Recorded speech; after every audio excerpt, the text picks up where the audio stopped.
You're listening to Ernestly Speaking, the only weekly podcast that covers friends, foes, and anything that goes.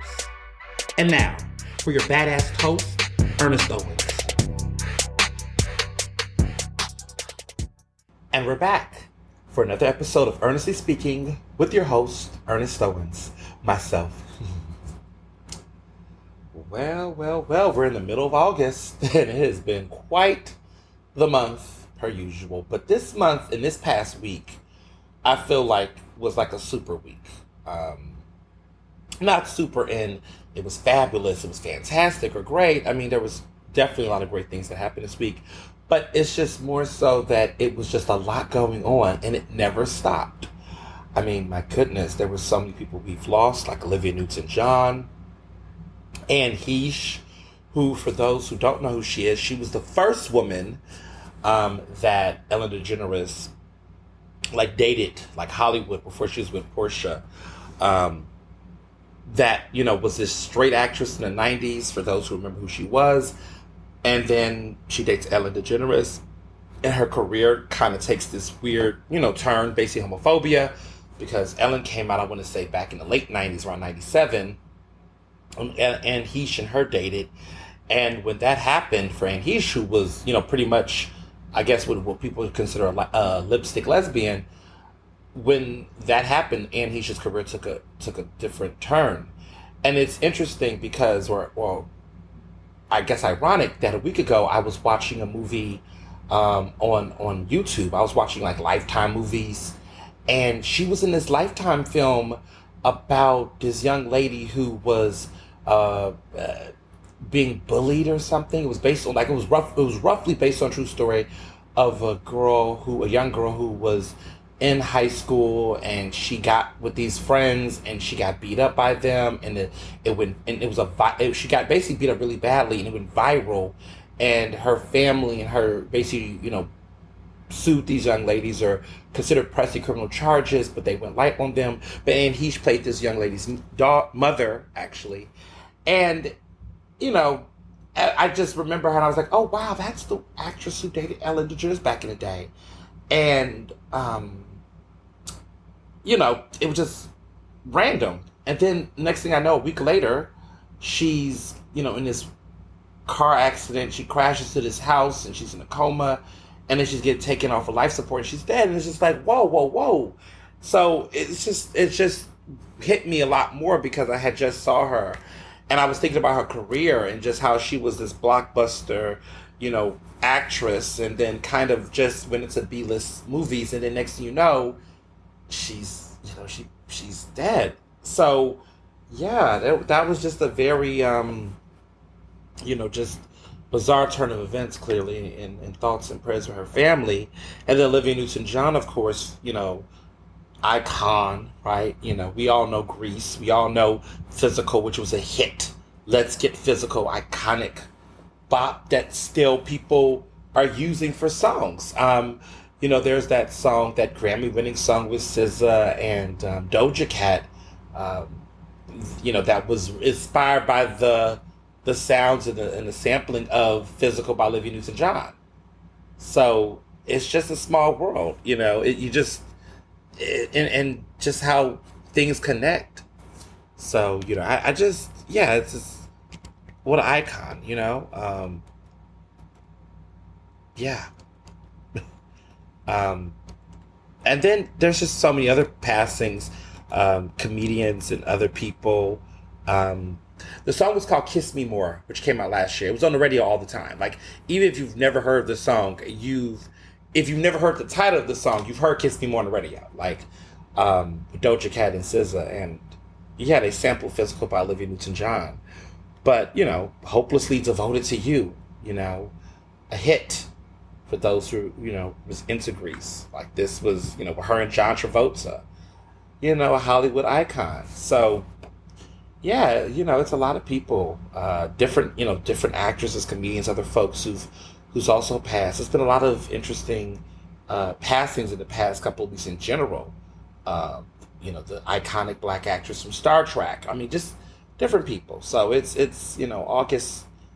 I feel like August passings alongside passings at the end of December. Like there's always these passings in December, like the end of December, like December 31st. I mean, we lost Betty White before she turned 100, which I'm not even gonna go there. Like, I mean, that was, I mean, we lost Betty White. Like, it was a lot. That was a lot to take in. We were just losing a lot of people at the end of 2021. That just was just one by one. I was like, oh my God. So I always feel like the end of December and also August, right? Because I think, what was it, Michael Jackson no, Michael Jackson was in June of 2009.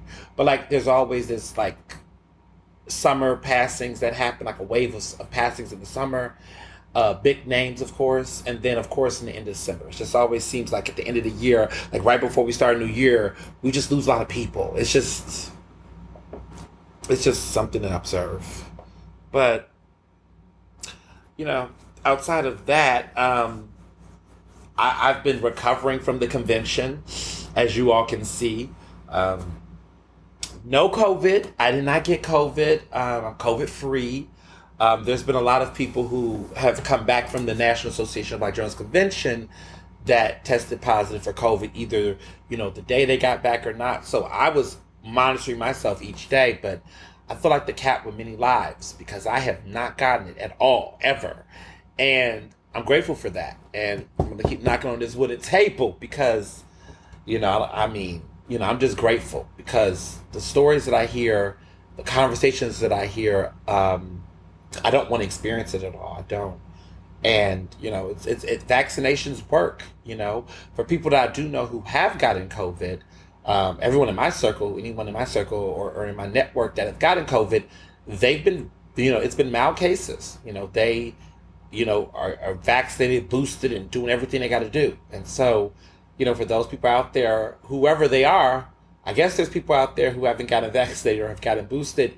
Listen, come on. You know what I'm saying? Like, it's not a joke. Variants, there's always, there's become a new contagious variant over the past several weeks. I feel like it's mounting, but don't quote me on that per se, but I do think it's hit I'm sensing that it's getting closer to hitting its peak. Because it seems like there's just this moment where a lot of people get it, and then it starts to, tamper down. So I feel like this B5 or whatever it is was like the summer variant, the summer super variant, and I feel like it's winding down. But it has to has to migrate, right? And so these conventions and traveling, it's definitely hit around all cylinders. People who went to Vegas brought the shit back to New York and the East Coast and the South, and so it's I guess it's doing its thing. But it seems like, I feel like it might be at that point where right now it's hitting its peak, and then it's going to start to dwindle because from what I know about COVID, again, as someone who hasn't gotten it, but I hear that once you get the variant, you can't get it again from that same variant. So, if it hits a bunch of people and they recover, which is what we would hope for, then they would that's it, right, for them. So I'm just staying COVID free. I'm continuing to do what I've been doing. I wash my hands. I read the room. I'm wearing my mask when I need to. I'm in the environments where people are fully vaxxed. Because I also think that's the thing. I don't know. People's like, what's your super success story? I don't know what my super success story is. I mean, all I can tell you is that I'm just going places that, for the most part, I'm aware of the environments. And when I'm in areas that I don't know the environment, quote unquote, right? Like the airport or any, I haven't rode public transportation. And I know that is signify of a certain class level. So, I know that is not the reality for a lot of people. So what I will say is that to acknowledge the privilege I have in this circumstance, I work from home. I'm really, really mobile. I'm really, really remote. I do go to media events, right? But they're oftentimes curated and private events, and the people that I'm around are fully vaccinated. So I do that. I don't ride public transportation. So I think that plays a role in it. Like I have not been on any public transportation I've avoided, crowded events. Like I haven't done any music festivals really. I've been to a couple of outdoor, most of the events I've gone to that are loud, that are large or outdoor. The NABJ convention was definitely one of the first like indoor events in addition to the NLC convention. But a lot of those spaces, again, were very much so, vaccinated, fully vaccinated, boosted people only. So that was important. What other things have I done? I do regular testing. I've just been very big on that. And you all know my routine, but I've been big on just consistently testing myself. What else? I stay well. I just stay well. If I feel like I'm a little under the weather or tired, I stay in the house. I don't go out to events, because if your immune system is feeling a little weak or whatever, and you catch COVID in a situation where your immune system is already weak, that can play a role in making the situation worse. So if I'm just feeling a little tired or exhausted or under sleep or whatever the case is, I'm like, Ernest, don't go outside. Like if I'm outside, I'm 110%. If I'm not 110%, I'm not going outside. I'm not going to any events or anything like that. So that's another thing I've been mindful of. I have a non-official, but like a circle, a hub of people that I'm engaging with. No one has been in my house. That's another thing. No one's been in my house. Except my husband, clearly. But, no one's been around. And I haven't gone to too many people's houses. That's another thing. Like, I've gone out to events in public spaces, but it's been very, curated. It's been very curated. So maybe that's, maybe that's all that's all of the reason I can. I know there's speculation about a certain type of blood type and all that kind of stuff or whatever. Maybe there's certain people that just won't get it. I mean, I don't know. But listen, all I know is that I've just been staying vigilant. I keep masks in my bag. I keep hand sanitizer in my bag. I keep some Lysol to go. I don't play with it. I've been on my Naomi Campbell tip. And also, I'll say this too. I haven't done much air travel. Like this year, this trip to NABJ convention was probably the second flight I did this year. Earlier in January, I went to Vegas for my mother's birthday, but then this was the other trip. But I haven't done any other flights this year. So there's a lot of people I know who's just been back to traveling per usual for work, for leisure, for whatever. And, they're coming back and they're getting COVID. So maybe that's what it is. Maybe the constant traveling. Airports, I try to avoid them at all costs. Unless I gotta go, right? And if I do, I'm not taking any breaks. I don't understand how people can go to an airport in 2022 without a mask.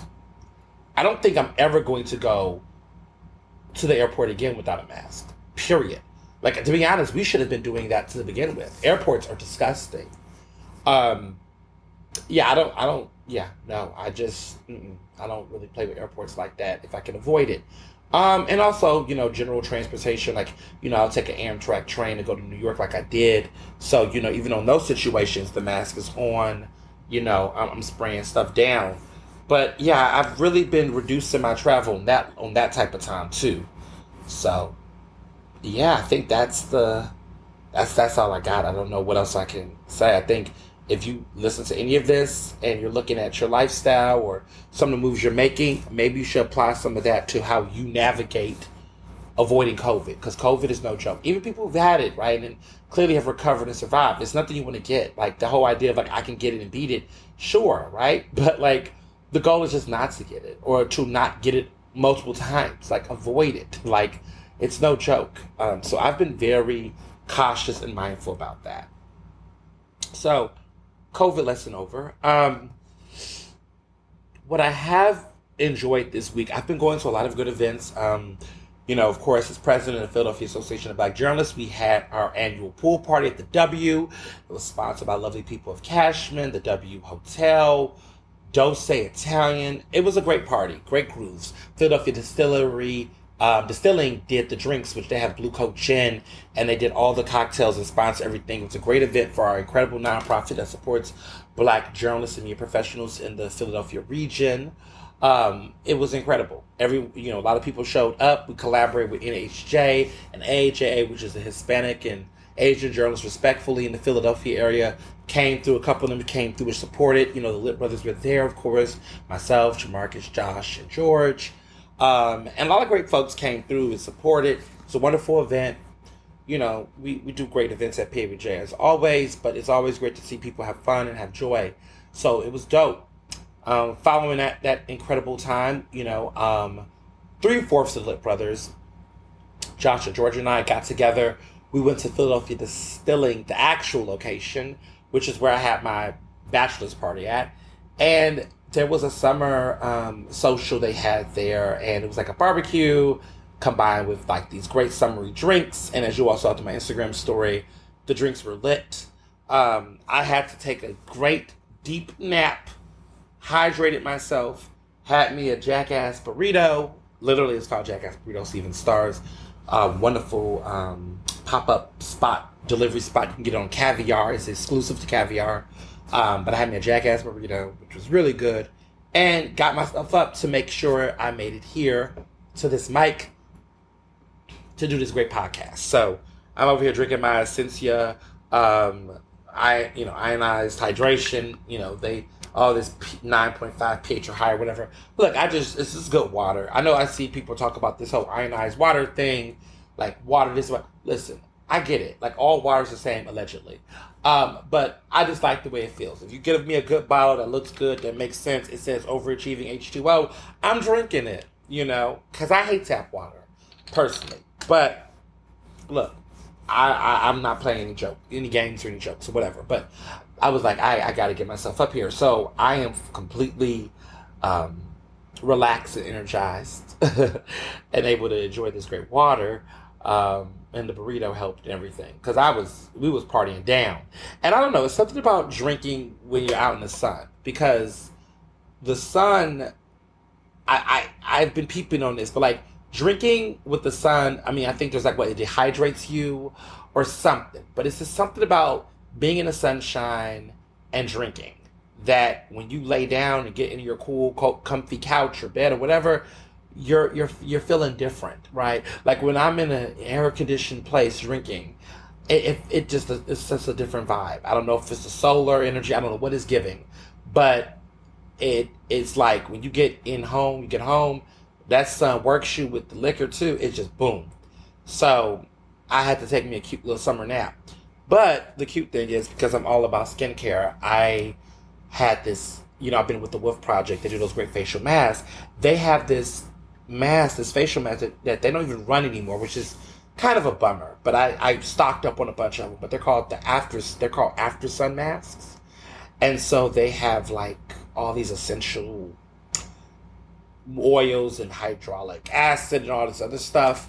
And you put it on after coming in under the sun, and it replenishes the skin, hydrates the skin, and do all that great stuff. So, like, I don't use it often because they're limited edition. There's like, they don't make them anymore. But they still make the original hydration mask from Wolf Project. So guys who love a good facial mask or need to step their facial game mask up, Wolf Project still has their original hydration mask, which I use weekly. But this after sun mask they have for a limited time only, I have a bunch of those. And I really do use them when I've been under the sun, which I try to avoid the sun at all costs. Because let me tell you something, this black don't crack, baby. So if we are under the sun, we definitely got to hydrate and do everything else. But, I did that. So that made me feel good. And then, of course, all my other skincare routine. Like, I'm big on skincare. You all know that. And listen, it makes me feel good. I feel like when I wash my face and I do all my essentials, I feel like a brand new person. That and a haircut. A haircut, for black men specifically, like black men know, when you get a haircut, listen, you feel like a different person. You be like, what was my problems? I don't even know what my problems were. I think they went away with the hair. Like, once I got the haircut, whatever my thoughts, my stresses were, whatever, it got clipped off. So yeah, good haircut, a good skincare routine. Listen, it will do wonders. Okay, it's what they call it, aesthetic therapy, whatever. I don't know what it's given, but Like, I'm feeling my skin right now, so smooth, so soft, like a pillow, like a good, like, it's like someone could put a quill, right, use a quill pen on this. It's so soft and delicate. It's giving parchment, like nice, smoothed out parchment. I don't know. I love it. I love my skin. So, seriously, and yeah, I love a good serum. I love a good, moisturizer. We're doing eye cream. We're doing it all. Like, just use good products, y'all. Like invest in. Like, I don't play with my skincare. People be cheap about certain things. I listen. If I find a good pair of shoes that's on sale, I'm gonna buy it. But I'm gonna tell you something. I'm not cheap about my food. I'm not cheap about my liquor. I'm not cheap about my skincare products, and I'm not cheap about any type of spa treatments either. I don't skimp those. Because, you know why? Because those are things that go in my body, and those are things that go on top of my body. And those things need to be of quality, because that improves your livelihood. So, when I see people say, oh, I just buy this cheap skincare product, I'm just going to buy this for like $4 or whatever. Let me tell you something. If they're selling it that cheap and it's trash, what it does to your face is going to do the same effect. Okay? You just make an investment in good skincare products. Be smart, because some places do rip off, okay? So I'm not saying everybody's legit, but there's some good ones that's worth the price. Like Kiehl's is worth the price.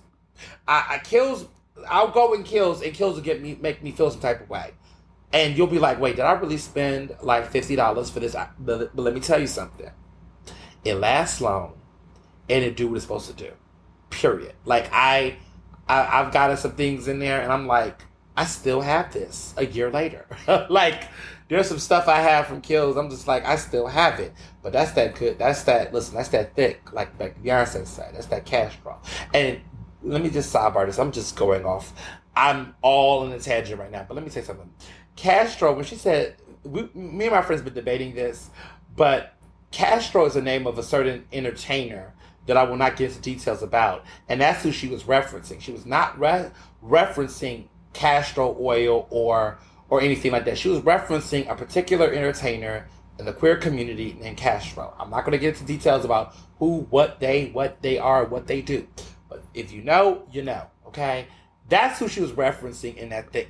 And she was not lying, let's just say, about what she was talking about. But there was some debate on the internet. I'm just like, listen, Beyonce has done her homework. How? She's got gay friends, okay? Somebody told her about these individuals and Castro and all that. Okay, so that's who she was talking about, for those who don't know the reference. I'm not going to spend a podcast episode unpacking all the Easter eggs in Beyonce's album Renaissance, but I'm here to tell you that some of the people talking about Castro, I'm just like, yeah, y'all don't know what she's talking about, and that was a giggle. But anywho, good quality products, good food, buy good food. Do not buy cheap food. Just don't, if you can avoid it. And here's the thing. And if you buy cheap food, right? If that's what you got to do things to enhance the quality of it, right? Marinate it a little longer.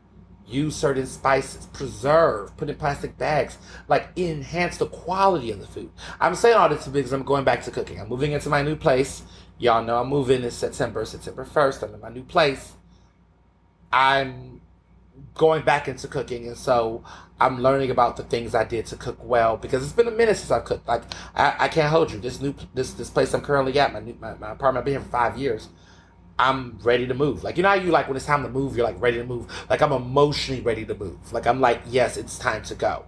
And also, I'm not inspired to cook in the place I'm at now, because I've been here and I'm like in moving mode, and I'm like, it's time. So all of the lovely wedding gifts and the air fryers and the blenders and all the great stuff I have, I can't wait to, like, finally use them. And I can't wait to finally cook for real. Like, I'm not cutting any corners. I'm going to cook my ass off. I'm going to rock the house. You all will be seeing stuffed things, stuffed chicken, and all kind of crazy stuff. I'm going to be going back to making my steaks. George was like the other day, it's like, oh, you make a good chicken noodle soup. Listen, that chicken noodle soup, I'm iconic for making. And I'm just looking forward to just going back to the blues. Like, I'm ready to go back to my cooking and things. Not that I love my events. I love my events. But I'm at a point where we're getting ready for winter. We're getting ready for fall and winter. And it's, flu season is coming back again and all that jazz. So, the doll is like, look, I'm not about to be sitting up going to everything during flu season. And it's about to start snowing. And it's about to be all that. I'm going to be wanting to go home and, pull out the pots and the pressure cookers and all that. I'm going to want to go back to cooking. Like, I feel like fall and winter is the time to cook. And summer is the time to grill, right? But, like, when we get to that fall, like, I'm making chilies. I'm making stews. I'm not playing these games. I'm ready. So, I don't know where that came from. But I'm just, like I said, quality food. Preserve your food. Wash your food. Okay, all this, it's pre-washed. Fuck that. Y'all know what season we're in. All these fruits and vegetables getting salmonella and all these, E. coli and spinach. Listen, stop playing around. Wash your food. And this is a sidebar, but a good friend of mine, we talk about seasonings. They were saying that they dated someone who was clearly not of color. And when they went in their pantry, the person had like just salt and pepper. Now, let me tell you this. I made a joke, and it's still a joke. I tell people this all the time. I said, listen, I don't know how you just have a house with just salt and pepper. Because the level of spices I have in my pantry, I have more than 3 spices of the same spices. How do you just have salt and pepper when I have 3 different types of paprika? Okay, I have original paprika, smoked paprika, sweet paprika. That's 3 types of paprikas, and you're telling me you have salt and pepper. So it's not going to work. Now, I appreciate that about Mr. Johnson. Mr. Johnson and I both understand the importance of spices. One of my homegirls had, this spice thief that when she moved out, they was living together, just her and this girl, and the girl left and took the spices. Like, that's how big spices are in the Black community. I don't know how people just do salt and pepper. I just don't know. But we gotta spice, okay? We gotta marinate. Like, it's just, what are we doing here, people? Like, you gotta use spices. Okay, so I'm all about spices. We got bay leaves, we got coriander, we have, everything. Curries, powder, onion powder, garlic powder, oregano. What other kind? We got different types of oreganos. We got Italian oregano, or Italian seasoning, seasoned salt, what Old Bay. I don't understand. How does that, I don't know, because it's not my lived experience. The caucasity of it all tells me otherwise. But no, we season around here. And let me be also clear that there's a lot of racism going on around cooking and Black cooking. Like, a lot of that stuff is high in sodium. No, it's not. Stop it. Every seasoning is not high in sodium, high in calories, and all that bullshit. Like, that's bullshit. People have created this narrative around ethnic cooking, they try to say, right?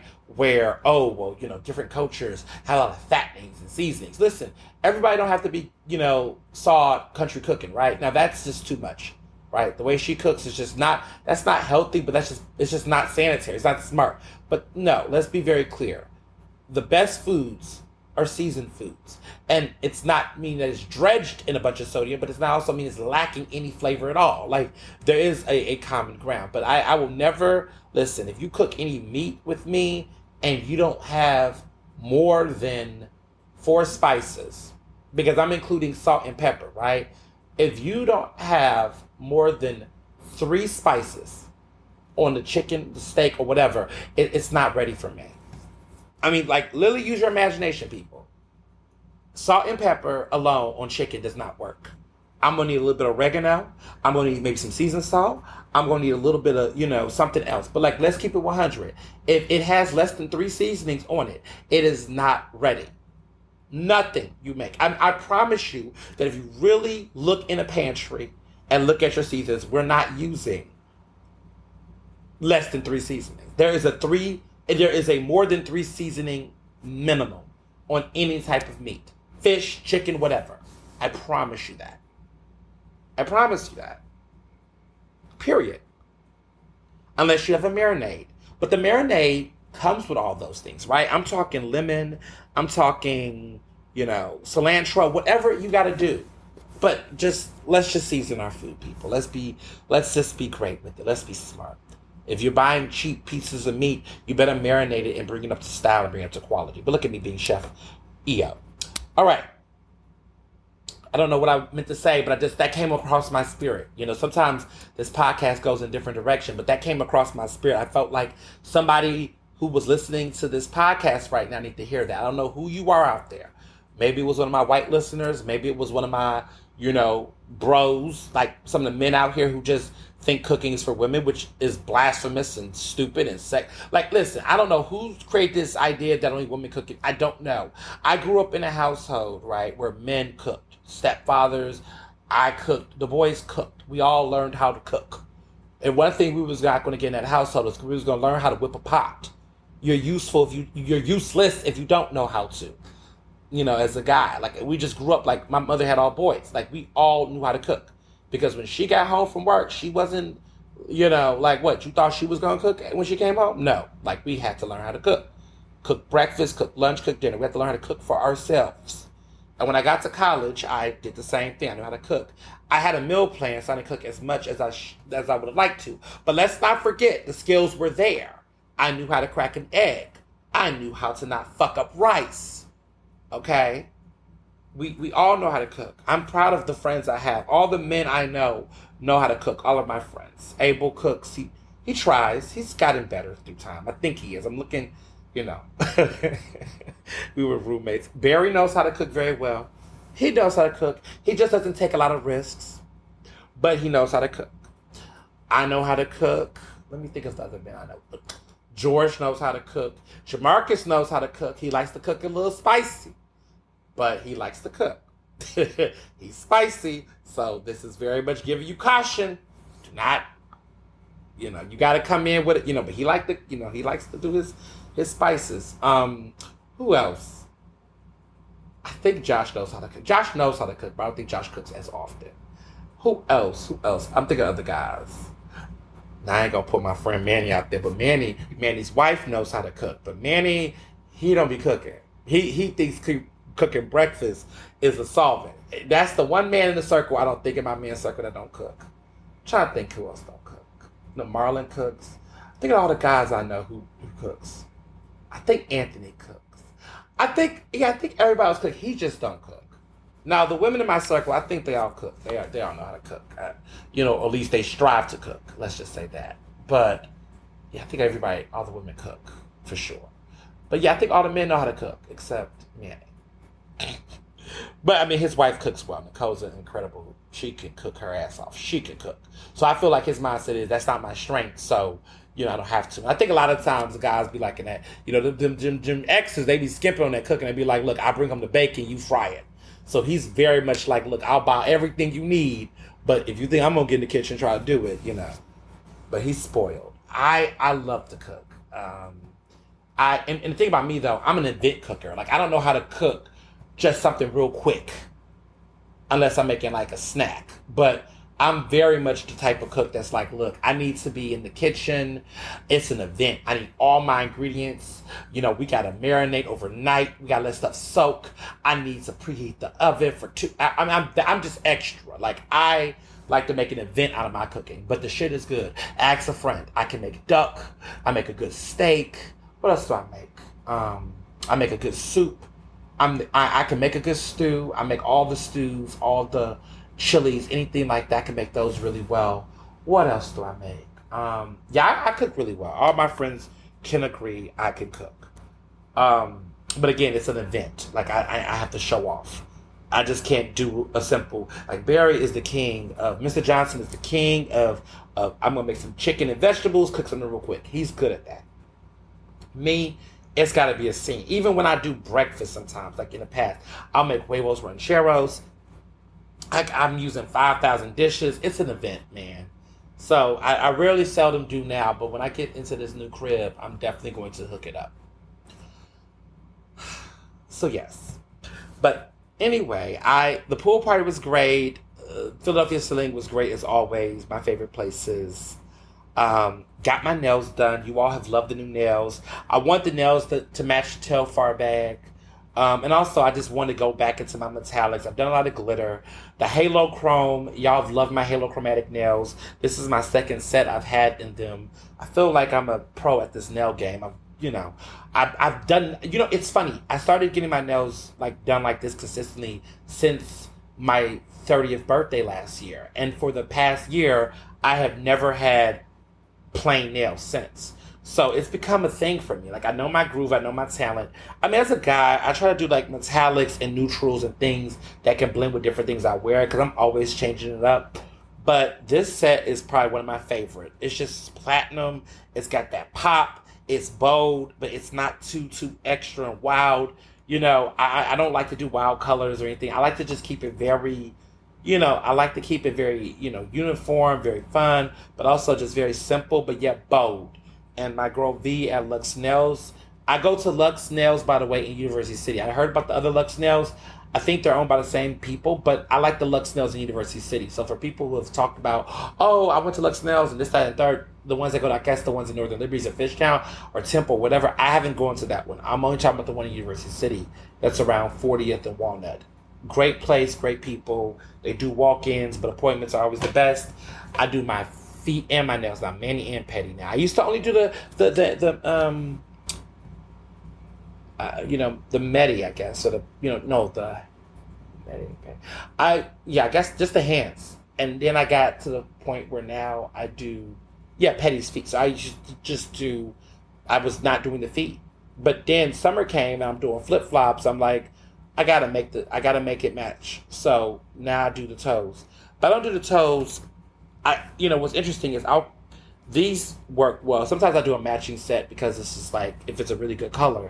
But sometimes I'll just do a very simple, basic thing for the feet, and then the hands I switch out because it doesn't take much work on my feet. My feet, or I guess my toenails or whatnot, don't grow out as fast as my fingernails. So that's what is that. People who get their nails done know what I'm talking about.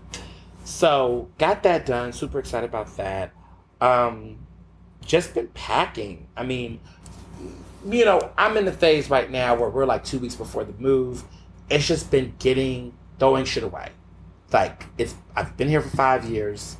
We're ready to just be like, look, we're at the point where it's like we're not gonna put anything in the consignment store. We're just throwing everything away, and I'm just having to say it's gotta go. I just have to let go of it. Like, I just have just closed my eyes and just dumped shit down. I can't even, no. In the process, though, of cleaning like that, I found my passport, which I had not used in a minute because I haven't traveled abroad since 2014, since I went to Ghana. It's been 8 years. I was traveling a lot when I was younger, but I found out when I looked at my passport, it expired in November 2021. Okay. And I got it to go to Peru in 2011. So it's been expired for over a year and I even know because I hadn't used it. So I said, let me go ahead and renew it because I'm not planning to go abroad right now, but might as well just have it on handy while everything is decent. I went through the Trump era and everything without my passport renewed. The whole pandemic, have not been abroad. And I'm not going to say pressed to go abroad, but I have friends who go all the time, but like I'm not crazy about it, but the passport I'm just going to renew just because I need to just renew my passport, period. And I didn't realize it lasts for 10 years. So like, it was a good value. So I'm just going to renew it and get that out the way. So that's what I found. And then I found a bunch of stuff that I just don't need anymore. A bunch of clothes I can't fit, a bunch of clothes that are out of style, out of trend. So I just been throwing a lot of stuff away to just take off the load, which feels good because I got a bunch of junk. I've been hoarding a lot of shit. But I've also got a bunch of new shit that I've been buying. And so thank goodness for throwing things away. Like, I've just been doing that these past couple of days. I'm getting ready. I'm mentally there. I've booked all of my people to come in and put up my pictures and mount the big screen TV, all that stuff. I got all that stuff, transferring the Wi-Fi's and stuff. I'm now realizing, oh my God, I got to get the address changed. And oh my God, that's going to be the biggest pain is the mail transfer, because I've been here for 5 years. So everything has been this address. So now I have to just sit down and take notes of every single pay stub, every single thing that I need to get to the new address. So that's going to take some time because I have to basically switch over everything. Because one thing I can't do is have checks coming to the new place that I'm not here, and that's holding my bag. So I gotta change all these addresses, switch over all that, and that's gonna take some time. So I gotta do all that, and yeah. But listen, I'm grateful. I'm excited. I'm excited about this new place. I'm excited about everything that comes with it. I'm feeling all the vibes. So one thing that I definitely wanted to get into an update, and before I get into all the hot topics, so grateful to you all. Last week's episode, okay, episode 4 of this season 3, was the most listened to episode of this entire year. Yes, within a week span, this episode, the previous episode, was the most listened to episode of the entire year. It knocked out every other show episode I had. The John Fetterman interview, the season 3 premiere, which was also super great. All of those big episodes, that was the most listened to episode of the entire year. And not just that, but the subscriber increases. It crashed into the top 150 of all podcasts on Apple, all the news podcasts, commentary, all of that on Apple. It did wonders. And you all saw it. I was updating you all what's happening, but it was well listened to. The subscribers, to all the new listeners of Ernestly Speaking, welcome. Thank you for listening. Thank you for subscribing. Thank you for following this journey. But it was super great. And I think what caused that was the convention.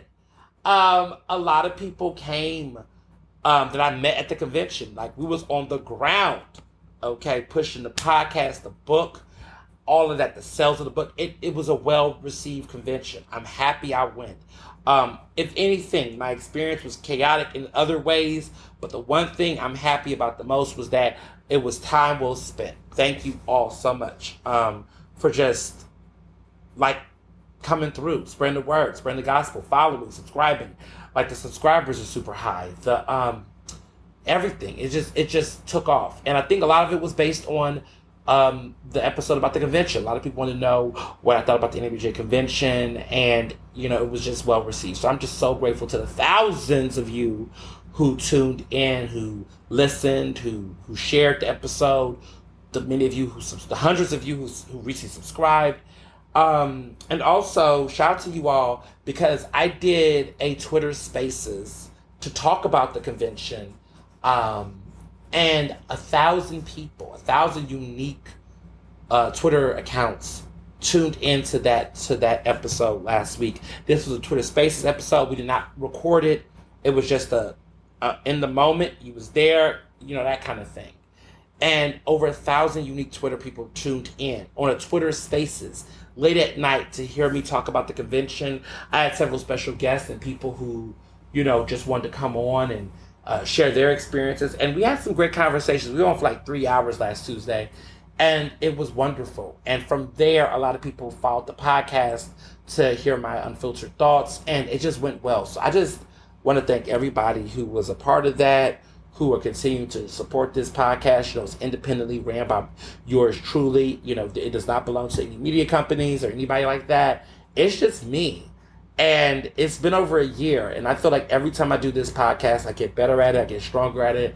I'm confident already, but I get even more confident. And it was just one of the smartest moves I made, listening to my followers and my fans and all of you all who subscribe and listen.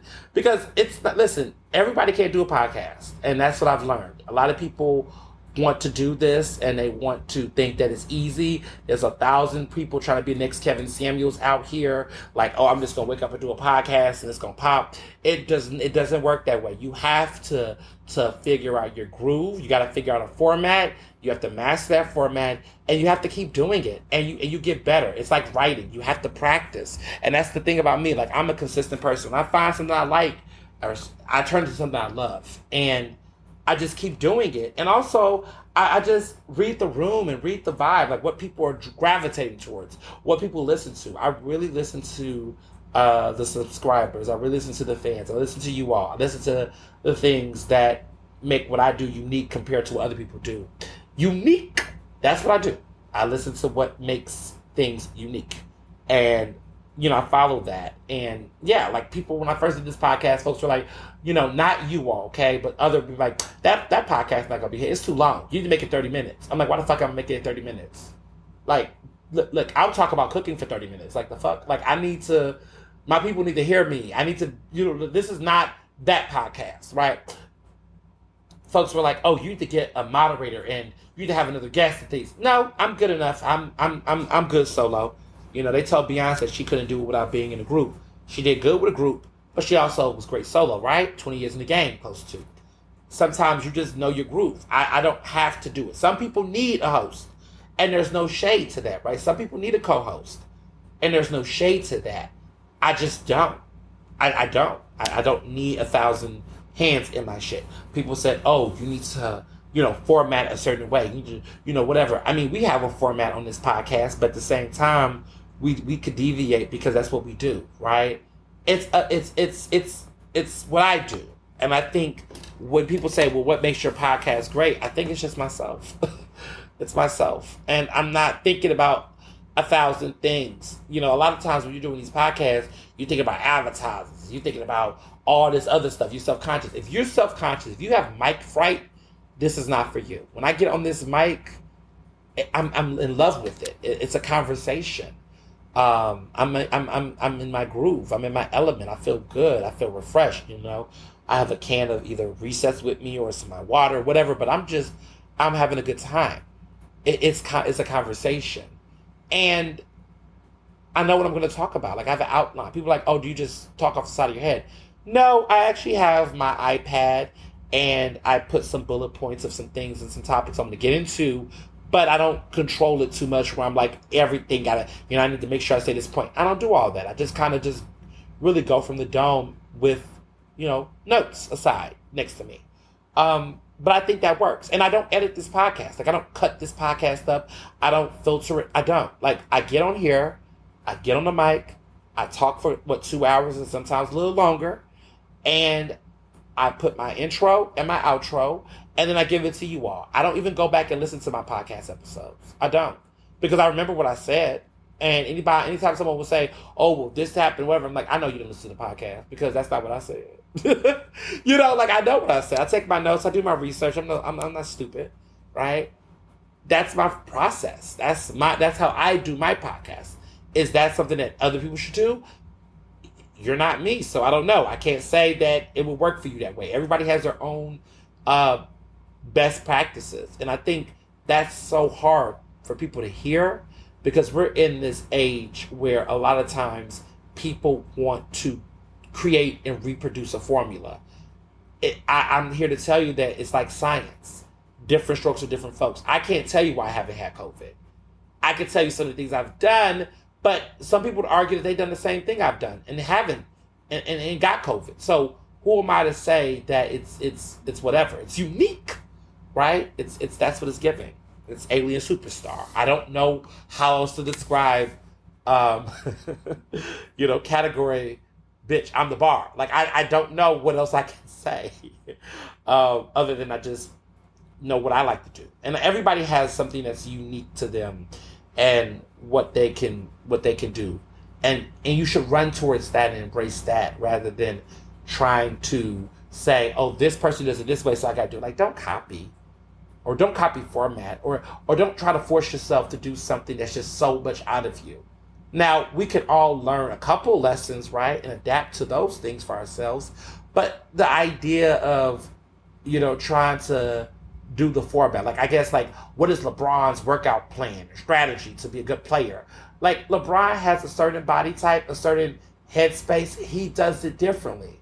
Like, Michael Jordan has a different type of workout mentality plan. Like, it's just, everybody's different. Steph Curry, too, right? Like, you can't duplicate the blueprints that these people created. You could be inspired by them, but don't be so infatuated to the point that you lose your identity, because then you're not unique. So that's the emphasis. Be unique. Learn, be inspired, but also find ways to adjust and adapt that make sense for you. Period. So I say that other things that I'm thinking about, and I hear people do this thing where I look at certain stuff that people do, and I'm like, this week especially, I went viral talking about an experience recently where I went to this event. A friend of mine had an event after this pool party. I went to this after party for this other event, and I was there to support her. And I was there, and there was a woman who I hadn't seen in a while, actually. And she saw me, and let me just back up my context. Years ago, when I was younger in this business, I saw her and thought she did good work and was really making a point to try to network with her and connect with her, whatever. And for whatever reason, she just wasn't feeling the kid. I guess, at that time, there was a context around me with some people like, oh, Ernest Owens and all this bullshit. That's cool, because they were like, oh, outspoken and controversial, all that kind of stuff, right? And I mean, anybody who knows about this book can just laugh at it and smirk at it, whatever. But that was the energy. So, look, she was just like, she felt like she had to secure whatever brand she thought she had, and she, didn't really, want to be bothering me. I read the room, I get it, good. No big deal, right? You live and you learn. I have been in a space in my life where, in my 20s, and I actually told someone this the other day, I was like, there's a lot of people in their 40s, 50s, a lot of Gen Xer types that are very much so, talk about being liked and, not being liked or whatever. You're never going to talk about grace and mercy to a Black queer person. You just can't. Like, I will never understand. I don't know what grace and mercy looks like in my world, because people like me aren't given that in professional spaces in life often. So people like myself, people like a Josh or George or Jamarcus and others, we live in a space where we have to be right and on point, and if we don't, we know the consequences is an F, a 0, a flop, or whatever. Like, we just understand that is the way that the cards have been played for us. And so when I hear people of any type of privilege outside of that, that talk about being scared about failure, don't talk to me about that. I'll be there as a friend, right? As a friend, I'll be there to listen, but just be mindful of who you're talking to, and how you're explaining that to them. Because we don't have cushions, people like myself. We don't get second chances to fail, to flop, to mess up. We don't get that over here. And that's what I knew in my experiences, is that I've been in a position where I know that I have to be very much thinking 5 miles ahead or longer because of the society that I'm in. That if I make a mistake, I'm in a position where I have to be accountable to it. I have to be an adult immediately. Even in situations where I was super young, I'm just like, this doesn't make any sense. Nobody was like, oh, he's young, give him a break. No, nobody did that for me. Like, I was 23 years old, writing in national columns and shit and doing all this stuff. And when I said things that weren't popular to certain people, they were relentless. They did not care that I was just out of college. They didn't give a fuck. And honestly, that made me prepare for the world that I'm in today. That's why I am the way I am today.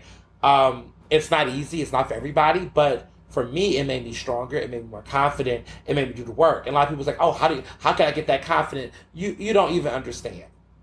Bitch, you could never. Like, I'm sorry, I gotta be frank here. You could never. Because it takes, it's first of all, like I said before, it is not easy. And because I don't know anything different, I can talk about it this way because I don't know what it's like to be mediocre. I don't know what it's like to be mediocre. I don't know what it's like to constantly fuck up and then people give you a life vest or a lifeguard. I don't know what that looks like. I don't know what it looks like to be like, oh, this doesn't work out, but people will let me in because of some other reason. I don't know what that looks like. Can't relate because for people like myself, it's you just have to always be on, or always be in a position to have your shit together. I can't not have my shit together. That's just the truth. And so, in knowing that, I am never going to be in a space where I'm going to let people belabor me with their first world problems or whine. Like, anytime I got people that's privileged folks whining to me about things, I'm just over it. I check out. Like, in my head, I'm checked out. I'm like, I don't give a fuck. I really don't. I don't say that, but like in my head, I'm just like, you can afford a therapist. Go get one. You could go, again, these are people that are not my friends. That I don't know, but like they're emotionally dump, that are like privileged folks in different ways, and talking about, what was this is so difficult, blah, blah, blah. And I'm like, you're saying all this to somebody who had to work 3 times as hard to get something that you didn't have to bring your best self to. You got to be mindful and think about that. And even me, like, I'm very thoughtful. Like, I believe that people should definitely complain about things, right? 100%. But if we can practice the art as individuals of who we're complaining to or who we're venting to, and what are we venting about to said person. You can vent. Everybody can. It's a natural art. I vent about things all the time, right? But to be mindful about who are you venting to, and what are you venting about, and how are you doing that? Because if you don't recognize who and what you're doing and who you're doing that to, and when you're doing it, you're going to come off a certain type of way, and you're going to push people away from you. And I think a lot of people don't take the time to think about that. There are some people that, again, are not in my friend circle. But when I see them, they have a laundry list of complaints about things. And I'm just looking at them, and I'm like, but you're a millionaire. Shut up. But you're complaining, but you're literally going to go to the spa and massage it off tomorrow. Shut up. Like, I don't care. And what I've learned about myself in those processes is, because I dealt with that at Penn, like, I was around a lot of privileged, like, white people, a lot of privileged Jack and Jill black folks that would just always panic and freak out about every little thing. And then, when I look back years later, we're all at law, we got master's degrees and law degrees and MBAs and shit. We're all, married, about to be married, living in, got nice shit. Like, we're all in that fucking better space. I never put that pressure on myself. I never have been that person that, like, melt down like that all the time. Like, did I have my moments I was annoyed with stuff? Sure. But I just was like, at the end of the day, life could be so much worse than whatever I thought was the issue at the moment. And I just practice a sense of gratitude. And I think a lot of people need to practice the art of gratitude. Like, practice the virtue of it. Like, what does it mean to be grateful for things? What does it mean to show and express gratitude? Like, fucking be grateful for something. Like, if you're able to subscribe to this podcast right now, that means you're in a good space, right? In some sense, right? Maybe not everything is great, right? Life is not perfect, but it can be a lot worse. The fact that you have the leisure to listen to my podcast is something of a blessing. Because a lot of people don't even have the time to do that, or have an iPhone to do that, or have a car that can do that, or have, things. And sometimes, as somebody, again, who know where the world was for people like myself, I'm never going to just think that everything is horrible and everything's the worst. I'm never going to talk like that or put that out there like that in my energy, because it's just not. I know too many people who have fought hard to live the life that I'm living now for me to act like this is not it. Like, I'm very cognizant and aware of how blessed I am and how promising my future is and how great my life has been thus far. Okay, yes, there's been racism. Yes, there's been other things. And I'm always being mindful of that. But I want to be clear that there is a balance here. And you have to tell the whole story. You cannot make everything bleak in realities to which there is so much to be grateful for in the midst of everything going on in this world. It needs to be said. So, putting that all in perspective, because listen, I'm just, it's something's moving me to say these things. Receive it. I, saw this woman again. It's been a while. So she sees my friend, and she sees me and my friend talking, because I was telling my friend, hey, this is a good event you threw. This is very nice. My bestie Amanda was there. Amanda's back in town, y'all. She's out here. She's back outside. Okay. No, her man is not with her in the city, but she has a man. So some of y'all was in my DMs like, who was that? That woman is taken. That woman is spoken for. Her man is a brother to me. So I am definitely like, we're not doing that. Okay. I am here. I have been sent. I am in charge. I am my brother's keeper. So, like, we're not doing that because Joe is a big man, okay? Mighty Joe Young, I call him. He will come through and he will fuck everything up. And I don't know what to tell you all. Because let me tell you, some of y'all, listen, you got to have friends and people that's not in this little Ivy League bubble, okay? He will, listen, he's not playing. He is from Baltimore. Or as I say, Baltimore. He's from Baltimore. And they get down a different way. So that woman is spoken for, okay? Just want y'all to know, because there was a lot of them DMs like, who was that and all that. Listen, who was that is who you don't want to fuck with, okay? Okay? She's not available. She's not. But you can look and admire, and that's cute. But don't even, it's not happening. So just wanted to put that out there. Full disclaimer to the people listening to the podcast. Like, oh, Ernest is friend back, sweet red. No. It's none of that happening over here. Just to put that out there. Full disclosure. But anyway, I was with Amanda. I was with Jamarcus and Barry. And we were just all together for this night event. But anyway, this lady is there. She wants to get my attention. And she decides that while I'm in a conversation with my good Judy about this event, she's like, I say hi, I greet my friend. And then she goes, is she the only one you know? And she's cranking her neck, like literally in a body position to try to act like she's making a point. First of all, it's funny when people think that they're doing something like that, like as if they're embarrassing you, but they're really embarrassing themselves. I'm like, woman, you are too damn grown to be out here cranking your neck, doing all that to try to get somebody's attention. So I was like, oh, you want a hey? Oh, you wanted a hi? Hey? Like, that's how I gave it to her. I was like, okay, we doing all that hi? How you doing? And of course she comes up to me and gives me this awkward hug. I should have had my mask on, because see, that's how COVID spread. It's the haters that be spreading COVID. I swear to y'all got some, let me stop. But like, I mean, I'm just like, so she gives me this hug or whatever, but like she, it was like a forced acquaintanceship. Like, I clearly wasn't trying to talk to her, and clearly all that extra was unnecessary. But like I say, it's interesting. My circumstances have definitely changed in recent years. And there's a lot of people when I've come into Philadelphia spaces, because I live in Philly, of course, but navigating it, there was a lot of people who played me for dust. I really think of that Houstonian, okay, as a Houstonian myself, I think of that Mike Jones song. Back then, they didn't want me. Now, how they all want me back then by Mike Jones. Still a classic. And, they used to, they used to want to diss me. Now they rush to hug and kiss me. It's true. Verbal. Okay, that was a Houston proverb. They used to want to diss me. Now they rush to hug and kiss me.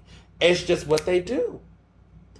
And I'm telling you, it hasn't been that long from being the diss to the kiss, because I have good memory. The older I get, it's so funny. I tell people this all the time. The older I get, the better my memory serves me.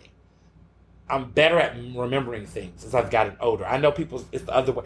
But no, for me, the older I get, the better my memory is. And also the better I learn how to respond to certain things. Because I used to just get hit up and get caught up and be so shell-shocked that I don't know how to respond. But now I've built this level of poise. That just centers me in a way that no matter how chaotic things are around me, I'm self-aware and also reflective in a way that I can still give an intentional, response. And I don't like when people try to do too much around me. I don't like too much. I'm a Libra. I like a lot, but I don't like too much. I know that's contradictory. Like, I like fun, right? I like extravagance, but what I don't like is fakeness. Maybe that's the word, fakeness. If you're a genuine, real person that's a lot of excitement and fun, I can navigate that. What I don't like is a facade, and what I don't like is a bunch of hot air, and that's what I get from people like that, and what I get, and that turns me off. Like, I will not, because I feel like there's some people that walk into a space and they see me and they expect something. Not a thing, like an item or money, but like a certain type of experience. Like, I'm a fucking, voyeuristic experience. Like, oh, here come Ernest, da da da. And I'm like, I'm not here to entertain you in that kind of way. I'm very much so myself, but when I feel like people are treating me like it's a voyeuristic experience, that's when I just say, oh, it's closed. I'm quiet. I sit down. I'm in my phone. I shut the fuck up. I'm not giving you that. I get real, like, party's over energy. Because I have been around the block enough, okay, to see and know. I keep telling you, I've been in the game for over 10 years.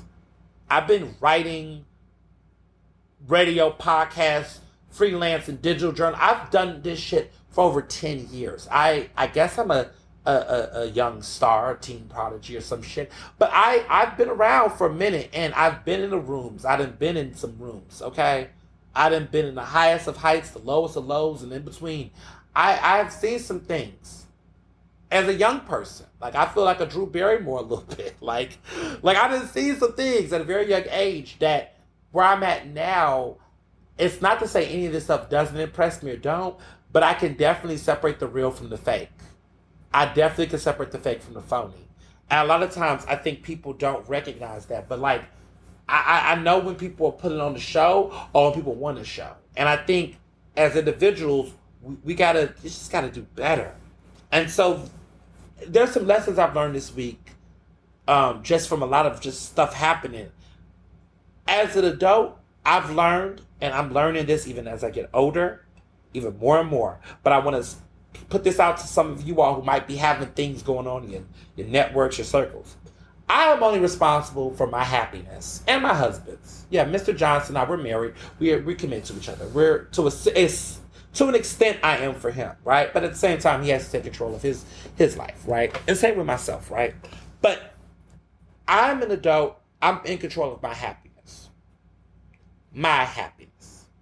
I think there are people in life that have a lot of trauma, experiences with family, with friends, with co-workers, with people. And a lot of times, as a friend, you want to come in, you want to support, and you want to help as a public advocate, right? You want to help and address issues and whatever. And then it gets to the point where people put you in a position where they feel like you're responsible for their happiness or their fulfillment. And at some point you have to say, look, I'm here to be an asset, but I'm not here to be codependent. I'm not here to be the father, the mother, the cousin, the brother, the counselor, the teacher, the boss. I can't be all those things for other people. Everybody has to have their journey. Everybody has to have their experience. And you can be a cheerleader. You can be sometimes a sponsor to support people. But you also have to look deep within yourself and recognize that you don't become the person that's responsible for somebody else's, experience or happiness. I feel like the only person I'm that for in my life is my husband. I feel like, we're committed to each other till death do us part. And so to a certain extent, I am obligated to be at their side, be at their corner, help them through it all. And the same for me. But I don't have any children. So I would say, if I had children, and I was taking care of my children, they were not adults, I feel like that would apply. I would be responsible for them, clearly, because I'm the parent. But outside of that, if you got a dog or a cat, okay, sure. Them too. But outside of that, I don't feel that way. I don't feel responsible. And I thought about that because at the end of the day, if you're pouring so much of yourself into someone else in that way, and it's not, and I'm talking about outside of your marriage, are there anything about them left in them where they can return it and be reciprocal? And is it a disproportionate dynamic? And is it healthy? And I've thought about that in certain scenarios and situations, just with my relationship with the public at large. Like, am I in a situation where I have to be responsible for? No, I don't. No, I don't. I think that doesn't mean that I'm just reckless and negligent and ignorant and belligerent. No, that doesn't mean that either. But at the same time, there's sometimes people who will try to project and push emotional, traumatic responsibility onto yourself. And I say traumatic responsibility because somebody else caused them trauma in their life. They don't have the gall to confront that person. So then they put that and shovel that on you. And then you're put in a position where you're supposed to be expected to be delicate and be gentle, to do all these things. But at some point you have to realize, like, this is above my pay grade as a friend, as a co-worker, as an advocate, as a lot of things. It's to a point where you have to say to yourself, that's not all my role. That's not what I should be expected to do solely by myself. It's not. And you have to create those boundaries. And you have to be able to create them with people. And if people are your friends or people are your colleagues and folks or whatever, they should trust that without feeling as though it's threatening or it's harmful, and should not take it personal. And it's hard to establish those boundaries. I'm looking, and I'm not even talking necessarily for myself, but I'm thinking of some of my friends who have situations with other people. And I think when you find yourself in these patterns where it's always an issue, or you're finding yourself in taking consistent L's, at some point you got to look around and really get down to earth about what this stuff is, and stop being afraid of rejection or people leaving. You have to live with the reality that if it's meant to be, people are going to work to keep it. And if it's not, they're going to fall by the wayside. And that's just life. And I think too many people are afraid of rejection. Too many people are afraid of loneliness. Too many people are afraid of not having something work out. And again, as a Black queer man, I definitely have been in situations where I've had to stand 10 toes down in my identity to hold my ground. There are times where, I can't tell you in college, at times where there were situations where I was like, I'm not going to this party because this party's problematic. And I had to rock with myself. You know, be like, look, I'm chilling. Y'all can go to that. The people fake. That shit I don't stand with. I don't stand by that. I can't fake the funk. I can't obligate myself. And there were times where I had to sit there by myself because other people just did not have the courage or the integrity to weather that or to stand in that. You know, I mean, there are times where I remember very vividly being like, okay, y'all go have fun. And I sat it out because it was there. And so those experiences taught me the power of silence, the power of building my own self-worth and understanding what that worth meant and how important it was to me to maintain peace. And now, years later, I am grateful that I don't do too much alone or by myself. I have folks that stand beside me. I have friends. I have other people, and I'm not necessarily alone. That's important. There's a lot of character building that happens in those moments when you're with yourself and you have to reflect on things. Don't run away from those experiences or those times because they're necessary. They're important to your growth. They're important to being who you want to be. Because if you don't have time to step aside and to really reflect on where you're at and where you need to go, and you can't reshift, then you're going to keep falling in the same cycle where you're going to keep making the same mistakes. And you're going to keep putting a Band-Aid on it, a facade on it, a this on it, and a that on it. And then eventually you're going to run out of all of these buffers. And you're going to be forced to sit down and have to adjust and adapt. Because either you're going to run out of money, or you're going to spend money that's reckless, or you're going to get sick, or you're going to have to, some embarrassing thing going to happen. You're going to have to do it anyway. why not call the shots on it personally? Don't wait for the ceiling to fall. Just saying. A lot to take in. So before I get into the hot topics, because goodness, we got hot topics, and everything else that's going on, you all been asking about the book. Book is doing great, y'all. One good thing I'm excited about is that the book is done, y'all. We're in the phase of galleys. Galleys are done, and galleys are about to go out to some really important authors in the game. I have a wish list. I'm not going to name the people. I should. If you wish upon a star. Okay, I will not tell the names. But I have a wish list of authors that I love in the business that I am going to be sending galleys to very soon. And these galleys are basically, for those who don't know, they're not the complete, finished, like, it's not like the total complete book, because of course they're adjusting for things, but they're just basically the read.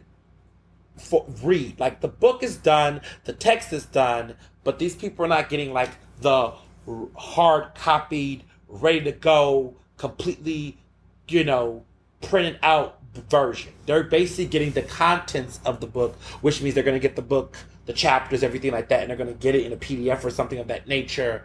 Of course, all this shit is watermarked, all this shit is scanned through, so there's none of that leaking, okay? Like, I know about Beyonce's album leaking. My shit not going to leak.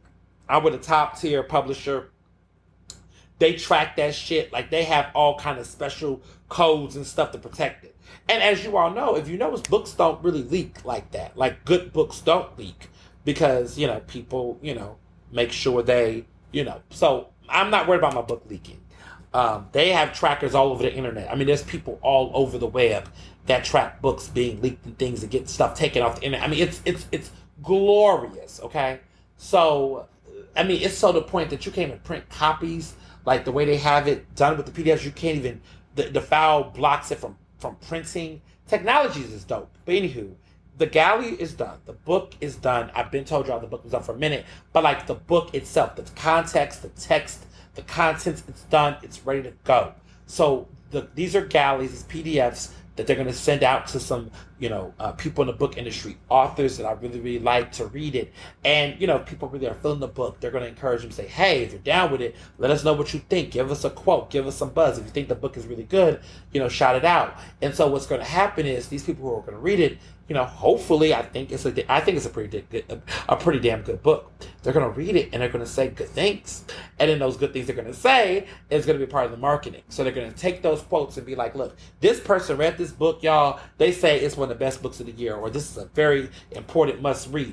All of that is going to go out in the marketing of the book leading up, because the book comes out again February 21st. All of y'all, 2023, all of y'all who have pre-ordered copies and y'all got y'all Amazons, y'all whatever, and it's out there, it's right there waiting for you in the basket. Y'all know that y'all gonna be the first ones to get the book when it drops on February 23rd, 2023. February 21st, 2023. Let me get my numbers right. It's going to be epic. And so, thank you all. There's more to come on the book. I am keeping a big secret. It's coming. There's a big secret about this book that I have been hiding from you all for so long, and I'm just waiting to be able to tell y'all. That's all I can say. I know I've been teasing y'all every single episode, like the past 5, 6, 7, 8 episodes. I am sorry. But, it's business. But what I will say is that galleys are going out. I'm excited personally about that aspect of it, because other people outside of the publishing circle that has been working with this book, we're putting this out, and there are going to be people who are outside of our orbit that's going to read the book for the first time. And I know it's good. I feel good about it. I mean, I'm a little biased, I'm the author, but like Erykah Badu said, she's sensitive about her shit. It's my art. I'm sensitive about my shit. I just really cannot wait, because I've been seeing so many of you all talk about cancel culture on Twitter and just having these conversations, and I've been teasing out a little bit of my thoughts, and you all have been eating it up, and I'm just like, yes. And every time I talk about it, I see people react and respond to it positively the way that I would like it to be received. So I'm excited about that. I know there are people who are not going to like this book. Tucker Carlson, bring it on. Like, bring it on. Like, I can't say Hannity and all that. Bring it on, okay, Shy Hannity? Bring it on. Like, I want you all to, like, let's go on Fox News. Let's fuck it up, okay? I know there are going to be folks like that, right? And listen, it ain't for everybody. I knew when I wrote this book, the book was saying, come with the smoke. So I'm coming with the smoke with this book. So I'm excited. Can't wait for this to go out to the ethers, to all these great writers and people I like. Some of y'all could probably guess who are some of these authors that I like. And you can imagine who some of them are, and you're going to be like, oh, I like it. You know, it's going out to some people. So there are some people that's going to receive it. Speaking of books, just sidebar. So Omarion is going to be in Philadelphia on September 14th at Uncle Bobby's Books. Mark Lamont Hill is doing an interview. He owns Uncle Bobby's Books and Coffee, and he's going to be interviewing Omarion about his book, Unbothered, which is so funny to me because, number one, I'm like, did Omarion really write that book? Second of all, Omarion has been everything but unbothered. Like, the irony of that. And two, Mark Lamont Hill's interviewing him. Like, I don't know. Dr. Mark Lamont Hill. Like, sir, he's interviewed worse people over the years. Like, I mean, he likes interviewing reality stars. I just feel like there's so many great people who got books out right now. Why not interview them at the coffee shop? Why interview Omarion? But I get it, because there's hype, right? It's going to bring people to the bookstore. And hopefully they'll buy more than just Omarion's book. But if Omarion's book's there, people with the hood been asking me, what about Uncle Bobby's? Look, if, Mark, I know he doesn't care much for me, and that story's been told 1,000 times. But, if you're going to have that book there, the case for counsel culture, it clearly should be there. It's going to sell copies. I got a Germantown. Listen, this is what I'm going to say to my folks in Germantown right now, listening to this in Northwest. If you see Mark and you go to the bookstore, you go to that September 14th event, y'all come up in there. If y'all want some flyers, I'll let y'all spread some on the table to get the word. Because I got some merch, some stuff, some case for counsel culture, like pamphlets and literature and sliders and cards and stuff. Listen, put it out there. But also, just, say, hey, Ernest always got this book, The Case for Counsel Culture. Are y'all going to sell that Black author's book? Are you supporting Black queer authors? Like, are you going to make sure the book is there? Because let me tell you this. Janine Cook, my good Judy at Harriet's, she's been backing and supporting this project from day one. The day I announced I had got a book deal, right? The day I announced I had a 6-figure book deal with Macmillan, she was like on it. She was like, Ed, I can't wait to put your book in our store. I was like, that's what I'm talking about. I didn't have to ask. It was just a given. So I already know that Harriet's and myself, we're going to be doing something with the book there. Period. I know there's book tours and dates and stuff. Listen, I'm just saying that I will be at Harriet's doing something. Now, Uncle Bobby's, we don't know. Y'all got to ask Mark. Y'all got to see what Mark gonna say if he wants it to happen. Like, I'm down. Clearly, I'm a Black author. I'm in Philadelphia. Like, I would hope that he would put the book there. If he's given Unbothered by Omarion, which is blasphemy, right? Like, Omarion has been nothing anyway. If he's going to have him on there, there with the book, clearly the doll has to be there. So hopefully it's there. He's actually named in the book. See, I'm dropping too much tea. But Mark is actually, he's mentioned in the book. So, I'm just saying, like, he can go in the index and see his name. He's in there. So, moving along. So, Trump rated. Trump, listen, I don't know where I was at when the New York Times alert, I get the New York Times alerts, the breaking news alerts from New York Times, which sometimes, by the way, is slower than Twitter. Twitter is faster than New York Times, I feel like, when it's come to breaking news. But I don't know where I was at, but I just remember when my phone went off and they said that Mar-a-Lago, according to Trump, was raided by the FBI. And I was like, what? FBI raided Mar-a-Lago? They looking for documents. I said, okay, Merrick Garland, okay. Because I was a little over him a little bit. I ain't gonna hold y'all. I was getting a little over Mr. Garland.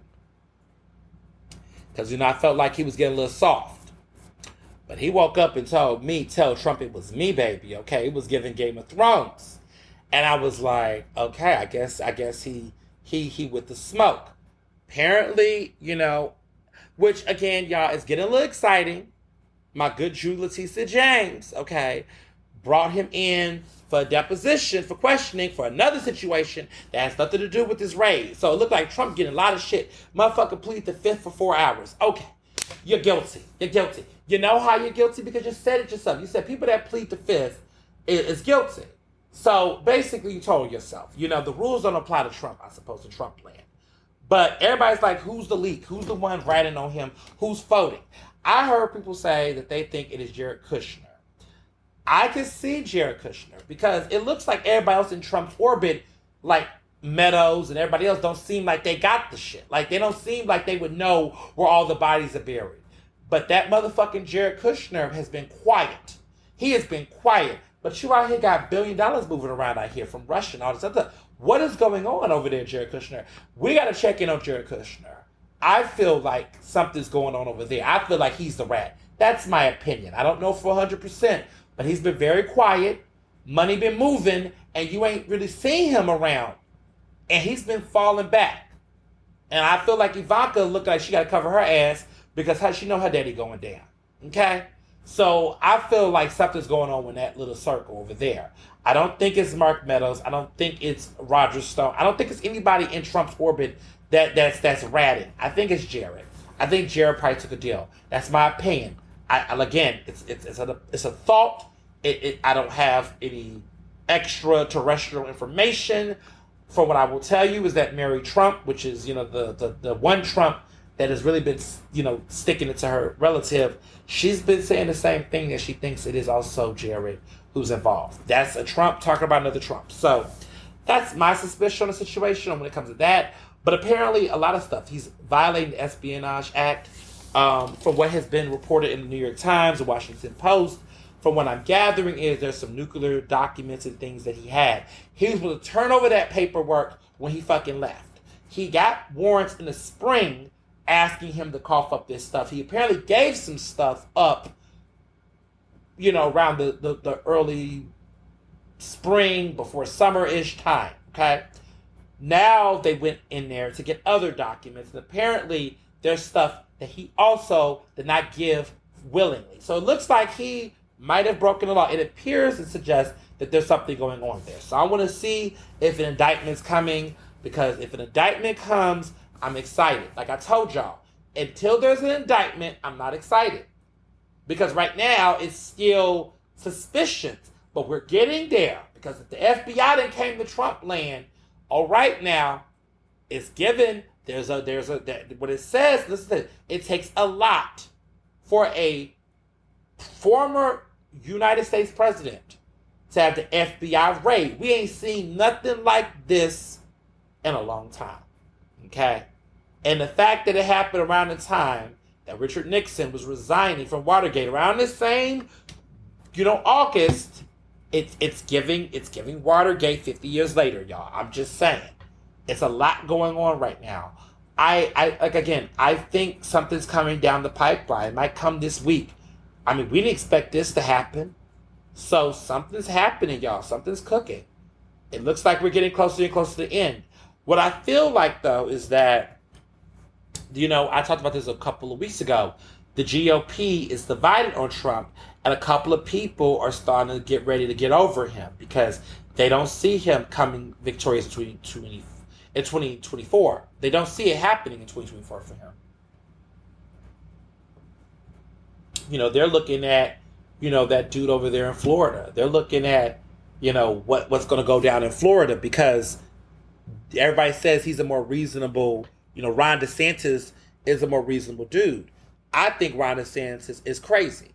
I think Ron DeSantis is evil. I think Ron DeSantis is a smarter Trump. So none of us should be actually happy about his ass either. I don't know what is giving. But again, the Republicans are looking for somebody with that same energy, but without the, the criminal investigation over their head. So we're going to see. We're going to see. But I have a feeling that there will be an indictment coming soon, like very soon, because you can't pop off like that, DOJ. The DOJ can't just pop off if they're not going to drop off. So y'all done popped off with a raid. I need y'all to drop off with an indictment and multiple indictments. Because it's giving Espionage Act. It's giving all kind of shit. Don't play in our face. Because Congress played in our face 2 times. When I was going through my my shit that I was cleaning up to move, and I found a New York Times article. I'm still debating if I want to throw it away, but it was from November of 2019 when Trump was first impeached. And it was the headline that said Trump impeached. And I remember having it. And, I was debating if I want to throw it away or keep it or whatever. It was at the airport. I got it from the airport. I forget where I was at. I don't know if I was coming home, if I was traveling. It was 2019, so was it Thanksgiving? It was something. But I had it in my bag. And I was like, part of me was like, oh my God, this is old, let me throw it away. But something just said, you know what, hold on to it for a little bit. But I'm going to tell y'all right the fuck now. If Trump is not indicted by the time I move, it's going in the trash. The New York Times. That shit was like almost 3 years ago. And that was the first impeachment, y'all. That was the first one, I think. Yeah, that was the first one. The second one came right after the insurrection. So, we'll see. We'll see. I'm iffy about it. I'm iffy. But let me also add this real quick. Obama never withheld documents. They've been talking about Obama, Republicans and shit. Can y'all keep Obama? Obama has not been in the White House since 2016. It has now been 6 years. Let it the fuck go. Leave him alone. It's over. It was Hillary. Stop it. Leave them alone. Listen. Obama is not the one having this shit rated. So stop acting like there's some special treatment for Trump that's not happening with Obama.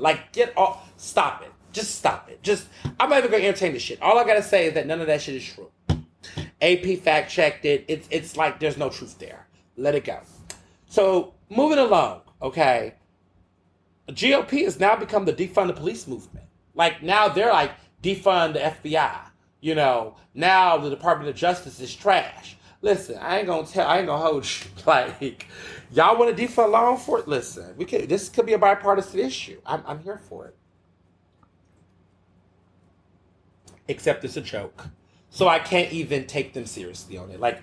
I'm just seeing, Marjorie, all of them, defund the FBI on Twitter. All of them, Sarah Huckabee said, all of them, and even Mike Pence. Mike Pence talking about law enforcement. He didn't say defund, though, but he was just talking about, the FBI doing all this. I'm this was the same man, Mike, that left you out here for dead. When his supporters was hang Mike Pence, they were coming for your neck. And meanwhile, your, president was in a car fucking around with Secret Service trying to get in on the action. So for you to even say anything that isn't congratulations FBI on a wonderful raid, or that's what you get, motherfucker, or ha ha ha, or LOL. The fact that you are even sticking your neck out, no pun intended, to chime in and go in on this investigation in support of Trump when Trump has been fucking you over since day one, man, it's a special type. And I was just saying this a couple episodes ago. Mike Pence is in a special universe that I don't even understand. I can't even fathom what is giving. But the rest of these defund FBI, I'm wonderful. So what y'all prove to be is the party of thugs. Y'all prove to be the party of lawlessness. No law enforcement, no FBI. Don't y'all know that Trump appointed the FBI? You know what? It's obvious to me that this, listen, the GOP is doing what the GOP do best. The Grand Old Party is doing what it do best. It's basically saying the rules do not apply to us until it doesn't. The rules apply when it works for us, and when it don't, fuck the rules. I get it. It's very gangster. I get it. Okay, so, when the FBI is coming after Hillary and her emails, that's right, FBI. We support our men in the spy gear. right? But then when the FBI is coming for Trump, this is an assassination of resources. This is like all of a sudden everybody like fuck the FBI. They ain't shit. They useless. So I don't know. My whole thing, whether a Democrat is in office or not, the FBI being problematic. I mean, we could go back to the J. Edgar Hoover days. I mean, we could go back. Okay, we could go back to the Red Scare. Listen, I wrote all about this in the book, so I'm all up to speed on Red Scare and McCarthyism and all that shit. Listen, we could go all the way back. FBI been a problem. So, defund the FBI, listen, okay? But y'all want to defund law enforcement. So when the police arrest Trump, are y'all going to defund the police then? Because if y'all are, let's, I'm not saying we homies, because we're definitely I'm never going to be homies with white supremacists, clearly. But, I mean, if the GOP is dead ass about it, we might actually get the police to fund it. Because Lord knows the Democrats are not a part of the defund movement at all. Okay, let's be clear. The Democrats have never been a part of defund. Sure, there were some Democrats, right? The squad were questioning police funding, but let's be very clear. Democrats have never been a part of the defund movement at all. They definitely have not. They have been neo-liberals to the bone and to the T about it. That I know. But what I will say is that Republicans, when they want something done, they're going to fight for it. And so if they're really serious about defunding the police, if Trump gets arrested, listen, when they say stand back, listen, I'm going to stand back. I'm going to mind my business. I'm going to mind my business on that conversation. And if I get an email from which one, Sheriff or whatever, over there, keep begging people for money, fucker. Like during that Roe v. Wade, let me say something about this real quick. Democrats pissed me off when they were trying to capitalize on Roe v. Wade fundraising, right? We were giving money to Planned Parenthood. We was giving money to other advocacy organizations that was about this issue. We was not going to give any of you mediocre, moderate-ass Democrats money, because if your friend Biden would have been on this shit, codified this shit, did this shit before, we wouldn't be here. So why the fuck I'm going to give money to the problem? But I digress. If this is a situation where the GOP, the Republicans, decide that they want to defund the police or go down that route, I am telling you Democrats right now, do not email me about law enforcement and supporting the quote-unquote cops. I will not do it. I will stand back. I will mind my business, and that's going to be that. Y'all got that. Y'all go fight that. But I need y'all to listen, all I'm saying is it will be an issue that I will not push back against. I won't. Because these cops are the same cops, right, that are continuing to fuck with, stop and frisk and shake your voters. And you all are so gun-ho about protecting them and defending everything they fucking do, even though they're bothering your voters. So the GOP is like, they're locking up our leaders. So we're bucking against. I mean, can we have that same energy, Democrat?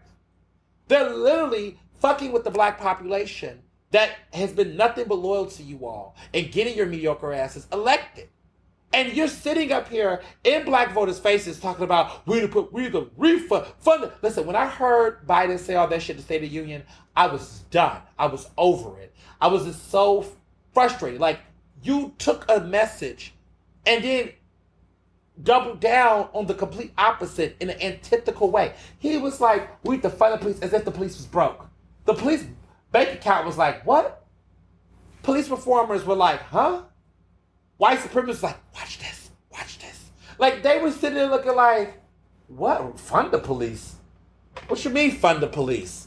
What? I don't know what he was doing. I just felt like he felt the pressure to defend their mediocre asses, because I think his mindset was like, oh, I just want to make it clear, because he bit the apple. He let the Republicans push that narrative, because now that narrative's not even happening with the midterms.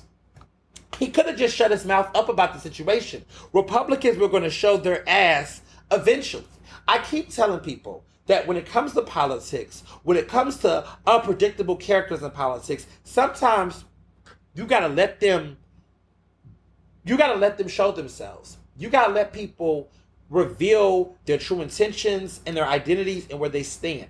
If you be quiet enough, the truth is going to come out. The silent part is going to be loud, and it's going to all come out in the end.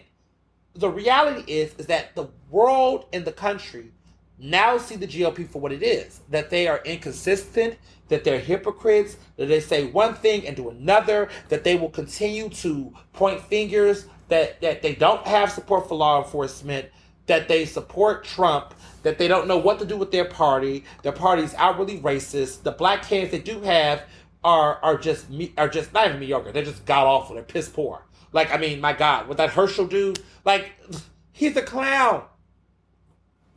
And if they don't have a moral basis anymore. Like, I don't even know what the GOP stand for. Oh, that's right, white supremacy. Like, the GOP does not stand on any of the morals they have. Like, I remember there was a time where, let's go back to 2008, y'all, because that's how long it was. Hell, I'll even say 2012. Well, Tea Party. But there was a time where, I mean, it was what? The word conservative values was a thing. In 2022, I don't know what conservative values mean anymore.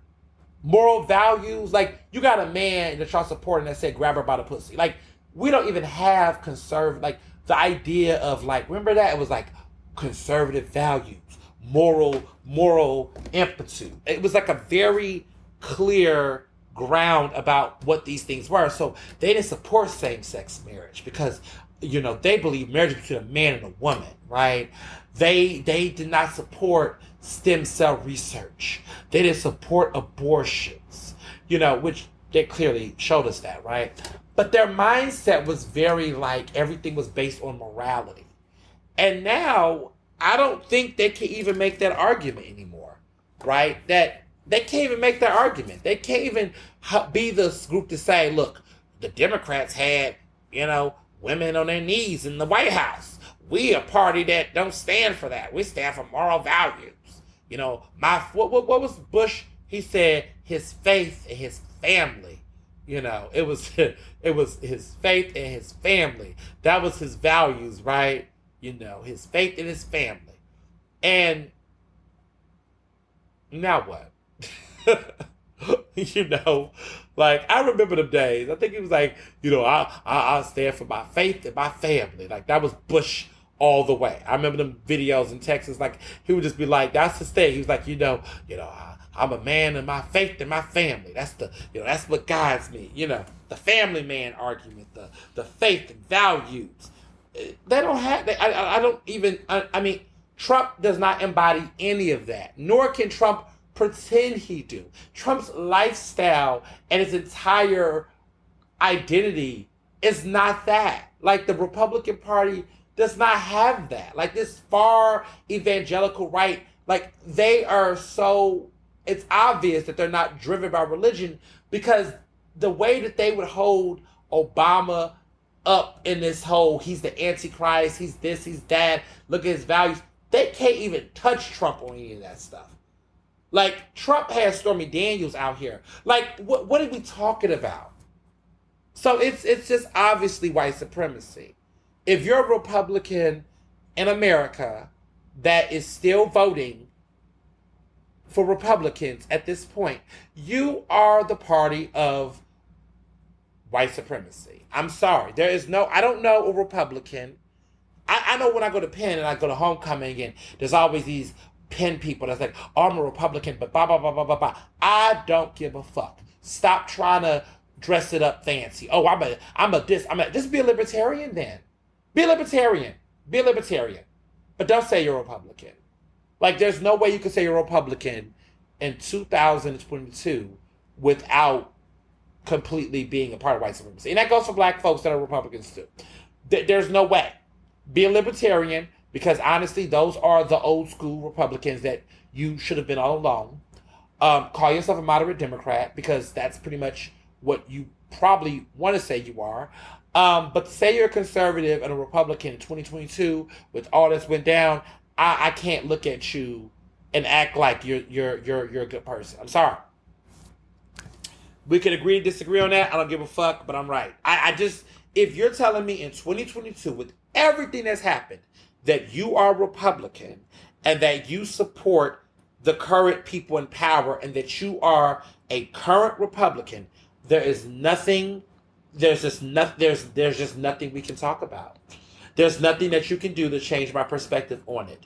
Because the way they took down Roe v. Wade and women's rights, I don't know how you can defend that. The way that they're coming after LGBTQ rights, there's no way that I can fuck with you. I'm sorry, it's just no way. The way that they continue to take race out of classrooms and educational ethnics and things, there's no way that I can fuck with you, because that means that everything about who I am and how I identify completely is something that you want extinct, and you're supporting people that want to extinct my livelihood, my existence, and my rights. So therefore, you don't see me as a human, and therefore, how am I to be cordial with that? There's no civility with a person who doesn't see your humanity and doesn't see your civility. There's just no way. All this, we can agree or disagree. How can we agree or disagree on my existence? How is that up for debate? How is that up for topic? If like that's what we're having a conversation about now. We're not having a conversation anymore about a matter of, whether the tax hike should be this much, or the days of arguing with conservatives about, taxes and, policies on funding and that stupid shit. Them days are over. Them days are over. If you're still trying to have these really smart Wall Street Journal conversations with conservatives about taxes and funding things and credits and those days are over, y'all. Those are the Obama days, and those days are over. The David Brooke days of, we're going to be conservative thoughts and we can entertain these things and da da da. Listen, at this point, I'm only talking about Democrats, the good and bad in between. I'm only dealing with them and their party. I don't have anything nice to say about Republicans. I mean, even when I look at Pennsylvania, John Fetterman is back. Let me just say that. He's at a rally, packed rally this past weekend. The energy's for him. He is back on the campaign trail. He's doing good with his health. He's keeping it up. Let me just put that out there. But Dr. Oz is going against him. That's how silly this shit is. Dr. fucking Oz is a U.S. Senate candidate for the Republican Party. That's how silly the Republican Party is. Y'all used to have Rick Sanatorum, right? Y'all had conservatives like Rick Sanatorum. Y'all had people like Arlen Specter. And now this is what the fuck y'all have. Congratulations. Good luck trying to convince people that you're a human or someone that's humane with those type of politics. Period. So the big climate change bill has passed. There was a lot of maneuvering through it in Congress and whatnot. Biden got something done, y'all. Barely. But he got something done. Now, I want to say that it's sad because so much conversations on infrastructure and all these things has kind of been subdued. The compromise and Joe Manchin and cinema being stupid, but cinema getting on board. All of that has been washed away because of all the Trump drama. And I kind of feel like Trump does it on purpose. Every time Biden is supposed to have a moment to celebrate some victory, right? Being COVID-free for the second time and hopefully knocking on wood the final time, right? We can't even celebrate the Biden victories because there's always some Trump shit. And it's sad because Biden, I don't know what they got going on over there. The press secretary, Karine, came to the NABJ convention to talk about being a press secretary, and it was cool to see her. And she's cute in person, so nice and lovely and bubbly, and very nice. I mean, she's queer. She's a black queer woman, and it's good to see my people out here. She didn't really touch the plebeians, and I was a plebeian that day, so she wasn't really trying to touch me and talk to any of us. I mean, she kind of came in and out, but it was great for her to be there. And she came and she spoke, and in person at the convention. But I was just like, how are y'all getting Biden's message out? He's got some victories, but we can't even talk about the victories because other things are happening. I don't know what he's gonna do about this student debt situation, because I hear that the debt thing is about to come close to being lifted or something. Is he going to extend it till the end of the year? I mean, is he going to extend it till midterms? Because if he brings it back before midterms, that's it, Biden. You better extend that shit past November for the people. Because if they still have to deal with this shit and you lift them and you force people to have to pay, before the midterms, you're losing the midterms. The Democrats are going to get rocked their socks off. There's some momentum happening. Don't have people worried about them loans right now before midterms, bro.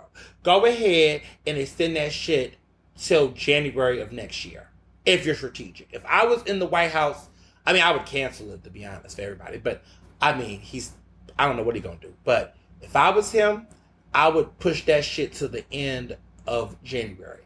Because you can't afford to have people caught up with that shit during the midterms. Because if you got people going back to paying that shit during the midterms, with monkeypox and everything else going, you can now blame monkeypox. You can say, look, monkeypox got people not being... Listen, do what you got to do. But don't have people pay right now. Because if you do, you can forget the midterms, baby. You cooked. Whatever victories, achievements you had, they're going to go out the window. People are not going to care. I'm just going to keep it $1.50 with you. It's not going to work. So if I was in Obama, if I was in a Biden, Floridian slip, if I was in the Biden administration, I would just put another waiver on that or just extend it. Extend it to the end of January. Just let people go through the holidays, the fall. Like, midterms is more important right now. If you don't do that, you're going to lose. Because folks that's going to be enamored with that are not going to give a fuck about voting. If you're going to go out back to these streets, because you know there's going to be a big, huge blue push in the fall. Oh my God, y'all ready for the rallies again? Are y'all ready for the rallies? Are y'all ready for the surrogates? Because the Democrats are about to come swinging this fucking fall. All these damn rallies, all these damn parades. I mean, are y'all ready for this? I'm mentally not ready for it personally. Like right now, I'm not ready for the rallies again. But there are about to be more rallies and more stuff. They're about to have to get out all the fireworks again. Are you ready for this? Because I'm not personally. I'm just like, ugh. But they're about to bring them back out again. So that being said, if they're going to bring it all out again, you can't have people heckling you about the student loans. So if I was you, I would let it go. Now, to some other things that's going on in the government. The CDC, y'all, I don't have much to say outside of they're just saying that, fuck it. Y'all on your own with this shit. This public health is just, it's sad because it's so funny how, like, institutions that people used to hold in high regard have now become the most hated institutions. Like, the CDC never bothered anybody. I mean, let me clarify that. There were a lot of people who, for the most part, never really had much to say about the CDC. Now, I think people think the CDC is a joke. The credibility, the intelligence of it has faltered. So has the Supreme Court. Now, the Supreme Court has always had its bumps, but the Supreme Court now, people just do not value it or see it as a meaningful institution. The CDC and the Supreme Court this year basically got a 2-for-2 punch in the public eye, in my opinion. CDC basically is saying now that quarantine is like, what the fuck is quarantine? Like, throw it out the window. They're done with quarantines now. Apparently, people go back to work after 5 days of getting COVID, which, what? I mean, listen, this is all being driven by capitalism. They're like, look, we need you guys back to work.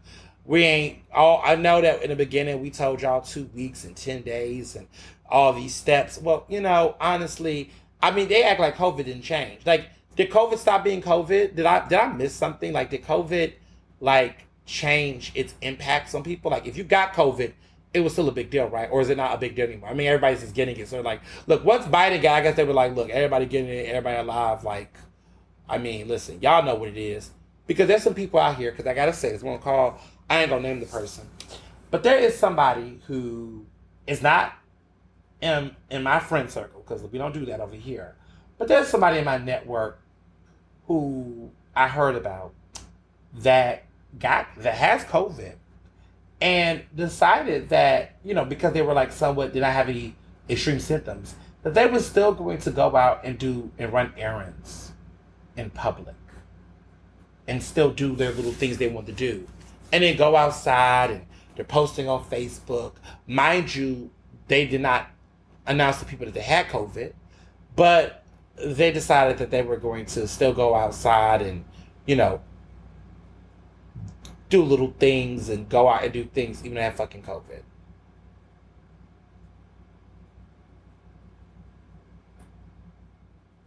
Yeah, I lost a lot of respect for that person.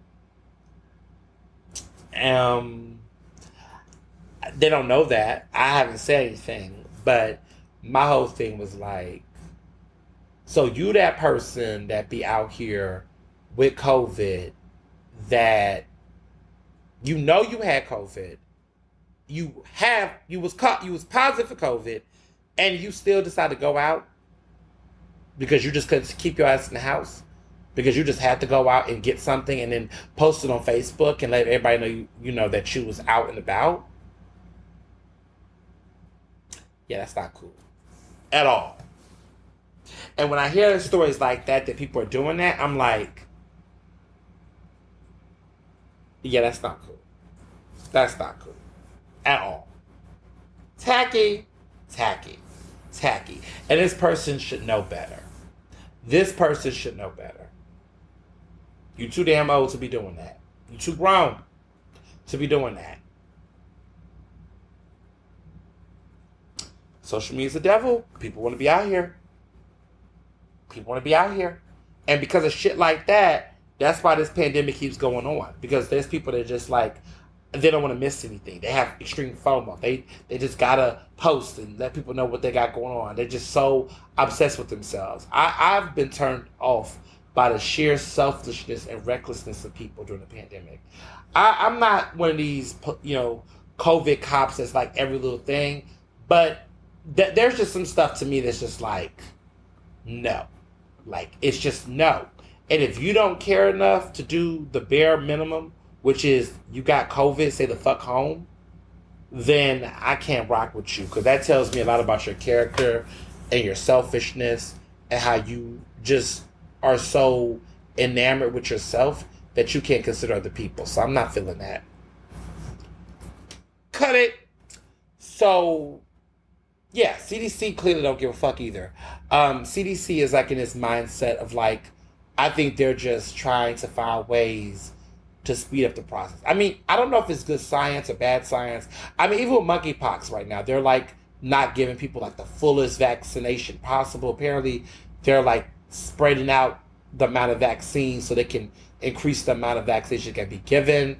People were questioning that decision, but they were like, look, there's enough vaccine in people that they can get it and be fine. But it's like monkeypox is spreading. Thousands of people now have it. And, folks out here getting vaccines.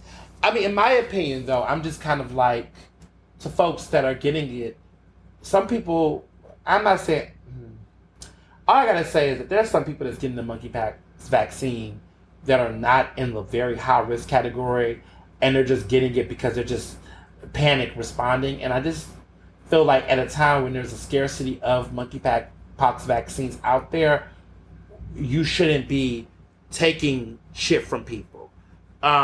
You shouldn't. And then there's a return of polio. Apparently people are saying polio cases are increasing. Let me be real with you. I was hearing this from people in the ableism community who's been speaking out against ableism and, all that kind of, and all those types of discriminations and things. But two things about the rise of polio.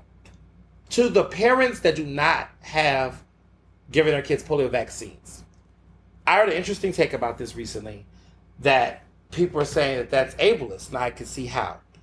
The narrative is that you would rather risk your kid getting polio than your kid to allegedly be disabled.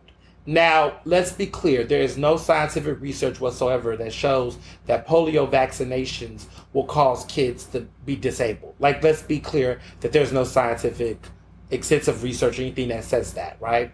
But there is a bunch of anti-vaxxers, the ones before the COVID vaccinations, that have literally put out this narrative that they don't want their kids to get vaccinated because they don't want their kids to have a risk for this. But they're getting paid by companies or organizations to spread this misinformation, okay? The Jenna McCartneys and all those types of folks.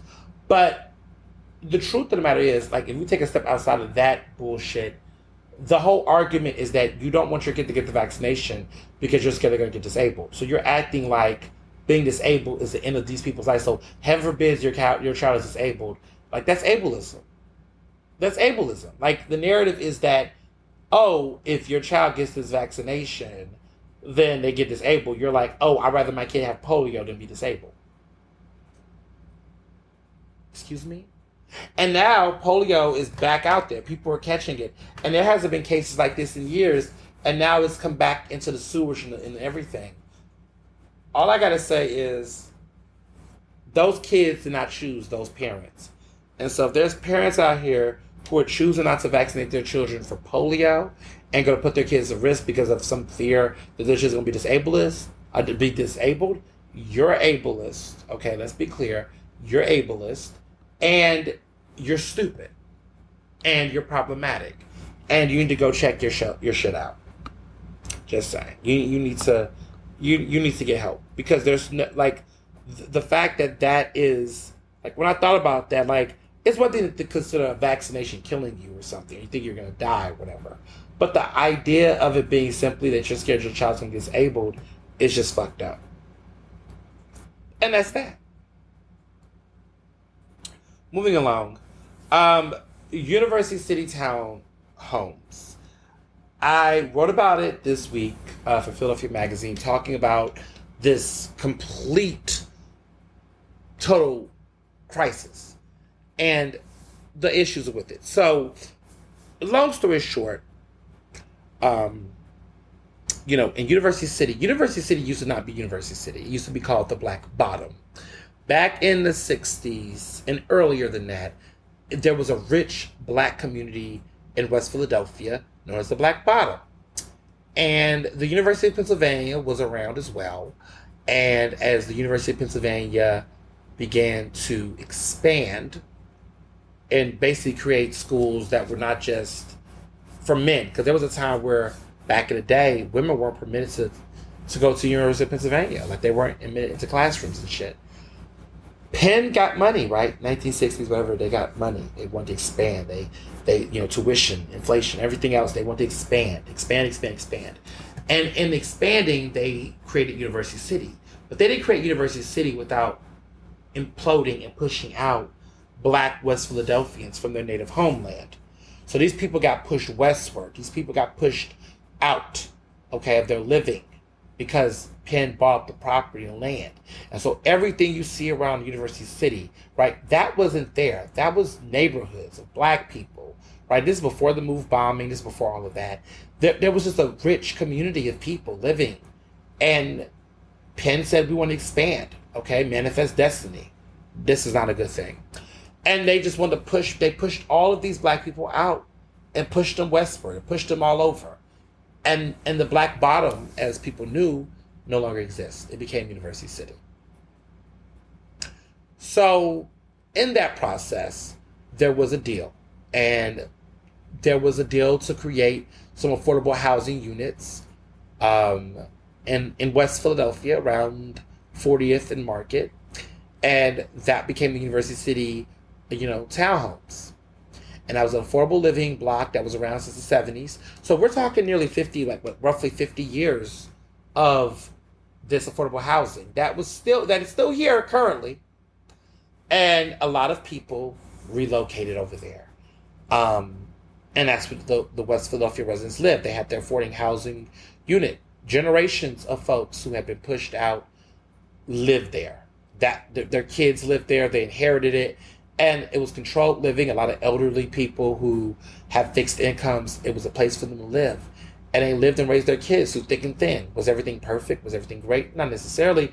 But it was a place for them to live in the midst of all the change. Well, the contract got extended in the early 2000s.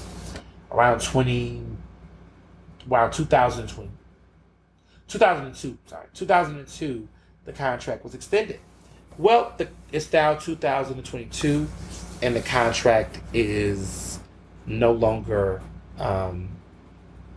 valid. They're basically not renewing to keep the properties. The developers who own the property want to sell the property, which means that they're going to demolish those townhomes and something else is going to be there. The value, of course, have increased because now that University City's value has increased, so has the property. So these greedy developers are now trying to force these people out. That will be 69 people living in those townhomes. 69 families that will be displaced. 69 people that no longer have a home, that will have to uproot their kids and have to, find other places to live. And while the developers have said they've given these people housing vouchers and extended time to get their shit together, these vouchers are pretty much, many of them are pretty worthless because there's hardly any affordable housing for all these people to find. The housing conditions of places that are comparable to what they can afford are not comparable in the living to which they lived in the University City townhomes, and it's a complete clusterfuck. So over the past couple of weeks, they built an encampment outside of the townhomes in West Philadelphia to basically stake claim, to protest, and to make a statement about housing circumstances. And mind you, we just dealt with the huge housing crisis and major encampment around, the Parkway.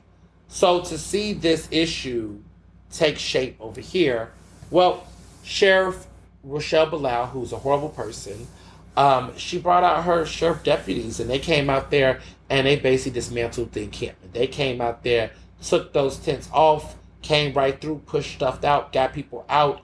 It was, you can go and look at NBC 10. There's video clippings of them, just the community pushing back, the activists pushing back. It's terrible. And now these residents, right, have until September 7th to officially vacate the properties. It's horrible. And I wrote this piece for Philly Mag because what I found out was that the developers, while they're trying to negotiate things on the table, they have not officially sold this property. And I've listened to some of the complaints of the residents, and one of the things that people have agreed upon and what I wrote about is that the city should buy the property. The city should buy the property from the developers. They should make this a permanent affordable housing unit. These families should stay. It's the least that the city can do after decades of allowing developers and Penn and others to push these people out. Penn is full of shit. Drexel's full of shit. They all say that there's nothing they can virtually do and all this. It's bullshit. It's a lie. That's not true. The VP, one of the VPs at Penn, read my op-ed and sent me this long, drawn-out argument trying to make the case for the things I said. Now, they didn't request a correction to the piece because they knew they couldn't fuck with me like that. But of course, my dear alma mater, the VP there, who's over there, I'm not going to name names, but basically sent me this long-ass email trying to educate me about, what was going on with University City and that, they weren't pushed out like that and blah, blah. Bullshit, right? Penn likes to cover his ass and his reputation. And what's even worse about them is that they cite sources that are from university print publications, like basically Judith Rodin's book about Penn and a couple other people who wrote about Penn over the years. It's like, why are you citing the university's revisionist history on gentrification in Penn? And you're using books that I read when I was at Penn that also were whitewashing and also revisionist. And when you get out of the Penn bubble and you actually talk to community and you actually read from other sources of reading outside of what Penn gives you, you get a very different understanding of what the fuck actually happened back in the 70s and 60s when this happened, and what Penn continues to do to impede upon the lives of Black people in West Philadelphia. And, I must say that it's not typically my wheelhouse, but because I've lived in West Philadelphia for over 10 years now and I've decided to be in this community, I have made it upon myself to be more literate and well-versed on these issues, and not from the Penn version of it all. I'm sitting here looking like you're citing Penn books from people who you all funded through your pen press to write this very sanitized version of what happened. This was literally residential genocide. They literally forced these people out. They did not give them proper housing and resources across the board. There was a lot of people that are still traumatized from that. The trust between West Philadelphia and Penn has never been solid. They try to put up schools and little programs, but it's never been ever solid. It's not. Okay? And the thing about Penn is that Penn wants to do 1,000 things other than what the community wants or what they need. My thing is, Penn, why won't you buy the property? or are you the ones that are trying to get something off that property? Because whoever is buying that property, I would bet you that Penn benefits from that property being sold in some type of way.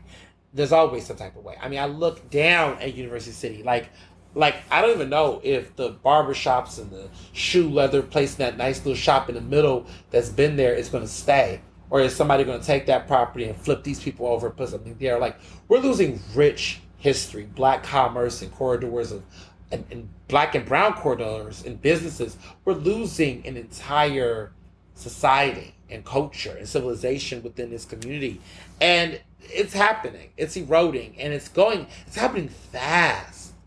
Like, it's so fast. Like, when I look at how 40th Street looks, like, it's my eyes. Like, the green spaces, the open space is now being swallowed by, like, buildings and buildings and buildings and buildings. I mean, the industrial, like Penn is like, we're not going westward. Penn is going, stretching its hands. They're taking little on the north, little on the east. They're doing other things. They're not going westward. There's some understanding, I think, that they know they don't want to go further westward. But something is happening, and you can see it, the buildings. I mean, I'll give you a good example. Like, it just hit me today. Like, you know that whole strip where Kilimanjaro is, for those who's been around Westfield. So you know the wine spirits, like 42nd and Chestnut, with that laundromat, that donut shop, Kilimanjaro, the wine spirits, that little strip, that's completely demolished now, y'all. It's gone. Like, it's gone. Kilimanjaro is now relocated around Baltimore Avenue. The wine and spirits moved to the new apartments right across the street on 42nd and Chestnut. So they now have their little spot over there. But all of the laundromat, all of that strip that was like a parking lot for the community, all that's demolished. And they're building something brand new over there. Like, they're changing everything. I remember the construction that was done on the other side. That's now done. Like, the construction is going fast. Everything is going fast. They're like everything's being built from the ground up. Like, they're turning this place out. They're pricing these people out. It's just inhumane. And there's no solutions to it. All this money, you got billionaires trying to build shit around Chinatown, trying to build a Sixers stadium in the next 10 years. And no one's considering what that's going to look like. They just don't care. So, we just got to get a new mayor. I know we're going to get a new mayor, but, like, we need to be mindful about what type of mayor we're about to have in Philadelphia, because this is, it's very sad. I don't know what's going to happen by September 7th, but we're definitely going to be keeping an eye on it. And, hope all is well. So, in the other news, Serena Williams is retiring from tennis. I must say that I'm not too surprised, because if you've been following any of her games lately, she hasn't been playing at her best, but she's been around for 20 years. So, I mean, Wilmington and beyond. I mean, there's been a sense that the Williams sisters are going to retire, because, I mean, King Richard came out last year. They're starting to do stories and books and narratives about it's becoming more reflective. And I think they're at a point where do they have anything to prove? She's the greatest of all time. Mic drop. She's the greatest athlete of my generation, at least. I mean, there's no one like Serena Williams. I mean, LeBron is great, and Tiger Woods and whatnot, but honestly, Serena is the defining athlete of my generation. It was a woman. I know that people will look in the 60s and think of people like Muhammad Ali. She's in that conversation, or back then, before then, Michael Jordan. I think she's in that conversation. She is that person for our generation. She defined what an athlete is in the modern era, when it comes to fashion, when it comes to activism and speaking out, when it comes to conversation around mental health. She's a trailblazer. Like, she is the modern day athlete, greatest athlete of our time. Like, the way that she talks about business and charity and philanthropy, what it means to be an athlete, what it means to have character, what it means to define cultural sensitivities. Like, she embodied all of that and represents what an athlete can be and how they can be. When you look at all these athletes now that are taking mental health breaks, when you look at the ones who are talking and pushing back against media stereotypes, when you look at how, she talks about balancing family and being open about the double standards and all of these different attributes, that laid the blueprint for a lot of athletes today and how we talk about them, like LaCarl Richardson and Naomi Osaka and all these people. Like, she is the reason why we can see athletes in this totality. Even LeBron James. I mean, the way that she has fought her way to the top over the past 2 decades laid the groundwork for the type of athletes we have, which are not the Michael Jordan athletes of the 90s, right? Or even the Muhammad Ali's of the 60s. Like, this is a different athlete, and she's incredible. So, yeah, I'm going to miss her. But she's going to be around, right? She's not going nowhere. She's going to continue to be great. So, hats off to Serena. Now, to things I'm not excited about or don't care where to go. Breakfast Club is breaking up. Now, a lot of you all were like, Ernest, the Breakfast Club is not canceled. Angela Yee is leaving. Let me tell y'all something. First of all, let's talk about Angela Yee real quick. Angela Yee, who was the third wheel on the notorious Breakfast Club, which of course has Charlamagne the God, DJ Envy, and of course Angela Yee, which Angela Yee has been in the radio game for a long time. No one can take the fact that she's been on broadcast for a long time. However, her time on the Breakfast Club was just a hot mess. And let me just say this, she blocked me on Twitter, y'all. Y'all saw that. She blocked me. She did block me because she can't take the realness and the points that I was making. And it's all good because it is what it is. I don't regret what I said. Okay? I've said that Angela Yee, to me, was the worst person on the Breakfast Club. Because let me say this, why? Charlamagne the God is Charlamagne the God. Trash, been trash. Leonard has been problematic. He's a misogynist. He's a homophobe. He's a fucking bigot. He's a disgusting, despicable person. DJ Envy, cheater, liar, corny, hypocrite, trash, boring. DJ's like the weakest link on the damn show. But Angela Yee, to me, was the worst person on the show because Angela Yee knew better and never did better. And that's my issue was with Angela Yee on the show. Like, Angela Yee reads the books, knows the information, friends with the people, know the things. And if you paid attention to her on the show, she played 3 types of hats. And I've talked about this before. So if I sound like a broken record, bear with me. Angela Yee was either the instigator, where she played the role of instigator, where she would ask probing questions, knowing that her 2 co-hosts were going to play games and be the fuck up, right? But in addition to that, Angela Yee also was the person who was the innocent bystander, who played the role of, oh my God, I can't believe you all are doing this, when she knew exactly what these people are, who they are, and she never stood up and defended. And then Angela Yee also played the passive individual in the situation, where given the opportunity, when a lifeguard could have been given, Angela sat up there and she basically let people get hung, and let people suffer. And she just was always that person. So everybody had a role on the Breakfast Club, right? So Charlamagne the God was the agitator, the disruptor, the fuck around, the fuck boy, right? And DJ Envy was the instigator. He just used to back up Charlamagne and let Charlamagne do what he do. He used to instigate the shit. And then Angela Yee was the person who would play like she knew better, but also would throw her hands up. That's the worst person in this situation. I know it's easy to look at the disruptor and the agitator. It's easy to look at the instigator, right? It's easy to look at them and think that, because DJ Envy was like the enabler, right? But she's the person that was supposed to be the voice of reason. But she never had a fucking reason. She never had any of it. And people would say, oh, well, are we piling up too hard on her? Is it too much pressure on her? I'm not saying that in every situation she had to fight with them on the show. But there's a part of me that wonders, why was you on the fucking show as long as you were? This show has went past its prime for years. And listen, I'm talking to the person who, this show been around for 10 years? well, I don't listen to it anymore, but I've been remembering The Breakfast Club since I was in college, y'all. Like when Kanye used to be on there. Kanye ain't been on there in years, and I don't blame him. But when Kanye used to go on there, Nicki, and they used to have those iconic interviews. And back in the day when The Breakfast Club first came out, I want to say it was like when I was like a sophomore in college or something like that. I remember when it came out, it was like cool in a way because these rappers these artists, right, these musicians that you would never expect was giving these very personal, very frank, up close and personal interviews. And so it was kind of cool to watch it on YouTube when YouTube was still kind of hot. And I used to love, watching these interviews and remembering them and how captivating they were. They were problematic, but for the most part, we would go for the celebrities and the big names.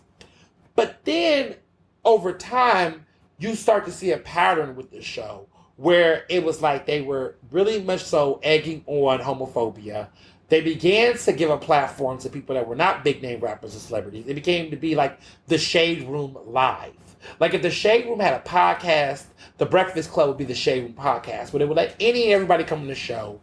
People would just spew conspiracy theories. They would let all these conspiracy theorists come on. People that spread bad science, bad advice, homophobic views. It was never good quality shit. It got really, really bad. And over time, the stars got big. Like Charlamagne became a name, and DJ Envy, and all these people began to build their platforms to get bigger.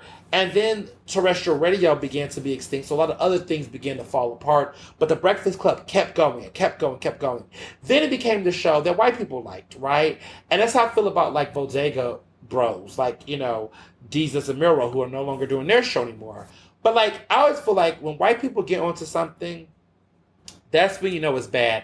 I'm sorry, let me just keep 100. When there are urban programming, like for black audiences, black and brown audiences, then when you see it pivots to white interests, where white people start to get into it and listen to it and eat it up and whatever. Like, let's be clear, my show is an open show, so white people are listening to it, but it's like I'm not changing my tone or tenor for the interests of white people. The Breakfast Club began to tease things out to appeal to certain people for relevance. They start bringing on presidential candidates when they come on their show to tap into quote-unquote the black audience, whoever the fuck that meant. And it began to be clear that they were basically building a format that was projecting certain stereotypes, clout chasing for relevance, and spiking up drama. It was no longer organic. It was no longer this sacred thing. And it just became corny. And it's past its prime. It should no longer be on air, but whatever. But back to Angela and her blocking me. I mean, Angela blocked me. She feels the type of way about the stuff I've said in the past. Listen, it is what it is. Like, the show is horrible. She played a role in it. She's got to own that. All of them did a horrible show that caused a lot of problems. And as much as they can talk about the ratings and all that shit, that's cool. But at the end of the day, a lot of harm was done in the community. A lot of just bad stereotypes about black women and black queer LGBTQI people. They just let that stuff slide. They gave a lot of platforms to a lot of horrible people that did horrible things. And she sat back and she let them do what they do, and she let the check come in. So I just don't think that's a distinguished or respectful way to make a living. I don't think that when it's all said and done, when we talk about the Amos and Andys and all of that of history and the radio shows of history, this show will go in history as that very well-known show that was highly problematic and did not have a positive, lasting impact for the culture. It's already having those problems now, but as we evolve and become more progressive and better people overall, we're going to look back at the Breakfast Club and some of the stuff that was said on that show, and we're going to look back and be like, a lot of other folks will look back and realize, yeah, that was a hot mess. I mean, they're already doing it with Wendy Williams. Hell, they're already doing it with America's Next Top Model and Tyra, the Tyra show, right? Like, when the Tyra show came out, sidebar, right?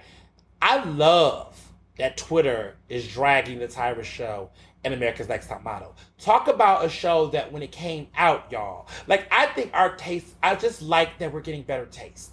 Because when that show came out, Tyra Banks played its identity politics. She was like, I'm a black woman that's going to change the modeling industry and redefine it for a new generation. Everything about that show was supposed to be groundbreaking, inspirational, important, and it was supposed to be this reality into what the modeling world is like and preparing these girls and yada yada yada. And what we found out was that that show was just a hellhole that projected colorism, fat phobia, fat shaming, body shaming, lots of anti-black women, lots of anti-blackness, a lot of perpetual stereotypes of eating disorders. It was just a horrible show that did more harm, that really fucked up young black girls and young black and brown women's interpretations of beauty. It messed over a generation of young girls' viewpoints about their bodies and self-esteem.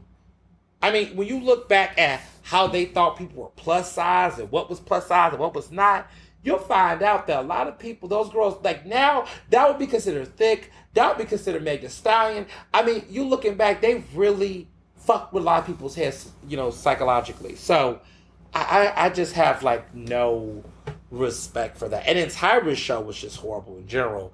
And she played into this, I'm going to be an inspiration. But in reality, she was the ringleader of a lot of bad stereotypes that she let happen on that show. It was just horrible. Horrible. I feel like that's how we're going to be about the Breakfast Club soon, right? Like we're going to go back and play old clips and somebody's going to be on some social media app and they're going to just talk about how horrible this show was and how bad it was for the culture and our community. And people like Angela Yee and Charlamagne and DJ Envy, they're just not going to age well. They're not going to age well. So right now, Angela's about to create her own show, and I promise you, she's trying to reshape her image from this show. She's trying to do a new image repair. It's too late. You're complicit with the system. Bye. Now DJ Envy and Charlamagne going to do the show together. I think that that's the sign of the end. I don't think they should call it the Breakfast Club anymore. They should call it something else because it's not the same element. And so I feel like slowly but surely that's going to fade because them two are going to end up butting heads, okay? So good luck. Now, to music. Listen, a lot of people are dropping new music, and while I'm happy that they are, I'm still in Renaissance mode, y'all. I don't think I'm going to be out of Renaissance mode until the fall, until Rihanna drops an album or Rihanna drops a new single. I heard rumors she is, but apparently that shit ain't true. We don't know. But until Rihanna drops new music or drops something, it's going to be Renaissance for the next couple of weeks. I'm sorry, I just don't care about what else coming out. I mean, Meg Thee Stallion's album, Traumatized, came out. I got 4 stars in Rolling Stone magazine, which surprisingly did better than Kendrick Lamar's album. They got 3.5 stars out of 5. Hers got 4 out of 5. Beyonce had 4.5 stars, which is pretty damn good. For her recent album Renaissance, it should have got 5. I don't know why they just wouldn't give it 5 stars, but they'd like to be a little, different. But 4.5 stars is not bad. Her last album Lemonade got 5 stars, which is a rare feat for a black woman with a solo album. But anyway, it's interesting seeing, like I said, I've been loving that album Renaissance. People are like, what's your favorite song? It changes, y'all. I'm just, the album is just so good. It is so rich. And I said this earlier when I reviewed the album a couple episodes ago. It's such a rich album. It gives you so much to eat and devour. Like, it's a meal that just, it's like leftovers where it just keeps, it tastes better than you first ate it. The more and more I listen to it, the more and more it gets in my bloodstream and the more I am awakened by it. It's going to hold me, y'all, for the whole summer and take me through the fall. The album is just so good. And by the time we get to the point where we done felt memorized, she's gonna drop another act or something on us. It's the role. Listen, people have been waiting for this from her for a while. It's been waiting for a while. It's her season, it's her era, it's her year. She's just gonna overflow and take over. I mean, listen, everybody had their warnings. People had time to put music out. I don't know what they was doing. They was playing around with these singles. Nobody cares. I mean, good luck. Good luck. Find it out. But again, unless Rihanna is dropping something, I'm sorry. Look, Taylor got out the way. Taylor Swift dropped 2 albums back to back. Gave us all of 2020 to rock with the pandemic. I got my Taylor fix. She dropped her, Red. She did her thing. I've had my Taylor fix. I'm in Beyonce mode now. You know what I'm saying? Rihanna, where you at? It's time for you too. I want to see you next year, girl. Stop playing games. Okay, because it looked like ASAP about to go to jail again. So, baby, we here for you. And the youngin. We gonna work this out. Because I need Rihanna back in my life. But right now, Beyonce is just on full throttle. And I'm taking it in. I love this album. I love the songs. And I just want to say this real quick. To all of you influencers out here using Beyonce music, can y'all please use the right songs for y'all video captions? Y'all been using Summer Renaissance, and I get it. Y'all like it. It's cool. But some of the videos y'all are using, the music does not go with the video. I'm not saying you can't use those Beyonce songs, but use the right song. Because some of y'all are giving Summer Renaissance videos with that music, but it's really giving a, Pure Honey sound. Like, you should be using Pure Honey for that track, for that video, rather than using Summer Renaissance. I've seen the trend of everyone using Summer Renaissance. Let's be clear. I know it says summer, but just because it says summer doesn't mean that your summer video matches that summer. Maybe you should be using Cuff It or something. But just listen to the album and get the right songs to match the video. White people specifically, white influencers, because the black influencers know what they're doing. I need my white influencers to listen to the entire album, and if you want to use a song for your video, incorporate the right song, because y'all just saw Summer Renaissance and just said, oh, summer this, let's put it on there, and it's driving me nuts. Get a better song, please. Just want to put that out there. But as far as everything else, I mean, listen, Meg Thee Stallion's album came out, Traumatized. It's cute. It's a good rap album. I'll say this much. It's better than Good News. Y'all know Mr. Johnson's a big Meg Thee Stallion fan. I like Meg Thee Stallion as a person. I think as an artist, as an individual, she is necessary. She's good. She's fun. Her music, I mean, I'm not crazy about her music. I don't think all of her music is horrible. I find some of it a little redundant. I ain't gonna hold you. Sometimes the flow could get a little whatever. Sometimes, I get it. She loves her vagina. She's going to always talk about it. But it's like, I don't know. Sometimes I just want more. But I will say that this album was a huge, big step to what she did with Good News. Because Good News was just all over the place. But I'm just happy she's away from her label. I know that she's been rushing music out so she can get away from her label. So this is like her final album with her horrible label. And I hope that the next deal she gets, she can now begin to make more cohesive music and really take it to the next level. She's done a lot with what she's had. She got signed a bad deal. She was in the wrong hands. So I understand that. But I hope when she gets away from this label and she branches out and do some other things, I hope what comes with that will be it. Because her label can't stand her. She can't stand them. They want to keep her money. I get it. But I hope that the next records and the next thing she do with the new label, production and everything is great. Because this whole, if the beat hot, Lil Jude, I don't need Lil Jude I don't need him to make any more of your sounds, girl. I just want something different. And she has the potential to do that. I mean, she's great. But it's just time to just mix it up a little bit. And I know she has the potential to do that. Yeah. But not a bad album. Better than the last one. I'm all here for improvement, period. Speaking of things that did not improve, Nicki Minaj got a new song out. Sounds like Anaconda.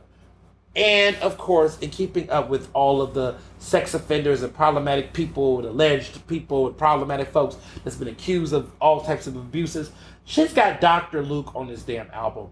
On this damn song, producing it or whatever. Nicki. Just why? Why? Like, everything Nicki do now, I just feel like it's always tainted. Like, there's never a clean rollout. It's always some controversy, some problematic person, something. Why are you like this? Like, there was a time where Nicki could do no wrong, and Nicki had a really great career, and it's just have evaporated over the past 10 years. Like, I mean, she was at her highest of heights, and now I just feel like everything she puts out is either redundant, reductive, or ridiculous. Like, it's never anything substantially good or promising.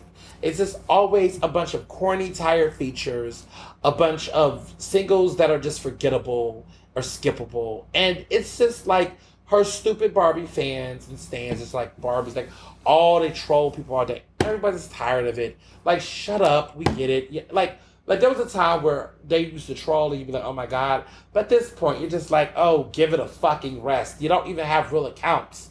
Like, you're all hiding behind avatars of Nicki. And for all these Nicki stands, right? How come her songs are barely charting at number one? Like, she barely gets number ones. That she doesn't have massive sales. When last time she went on tour? Y'all couldn't even get Queen at number one. Like, give it a rest.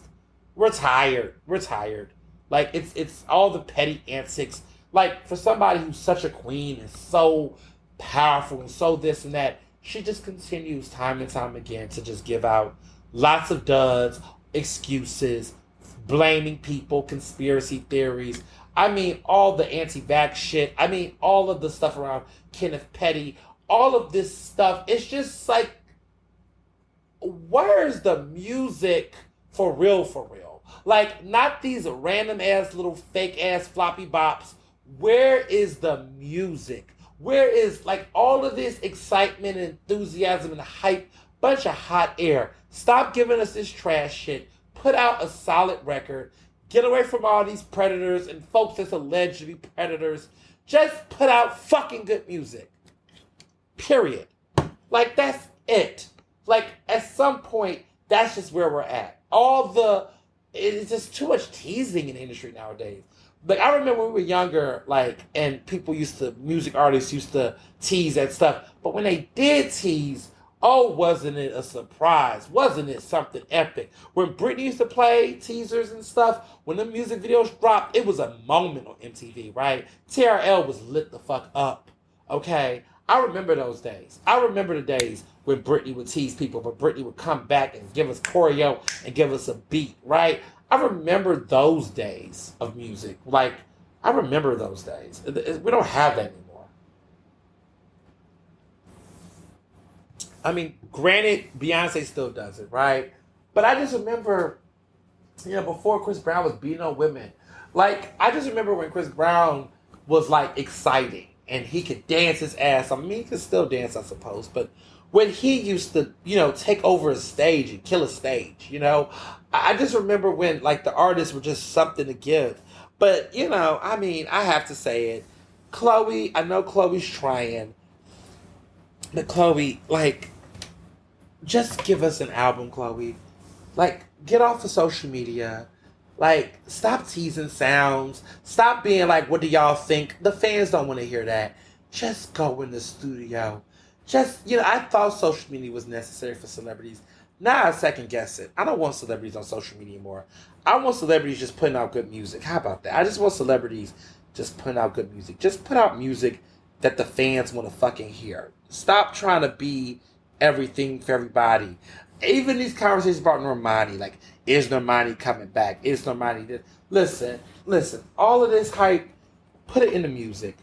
Get away from folks. Get away from people. Make an album and drop it. That's why I would give props to Adele about. Like, Adele just was like, look, I'm in a different headspace right now. I need to get to myself. I need to do my stuff. But when Adele told her she was coming back and she said, look, new singles dropping. We stopped everything. We rocked with it. It is what it is. We here. That's what we need more of. We need more artists just going away, making the music. Like Beyonce, go away, make the music. And then when it's your season and it's your time to drop, you're giving us a flood.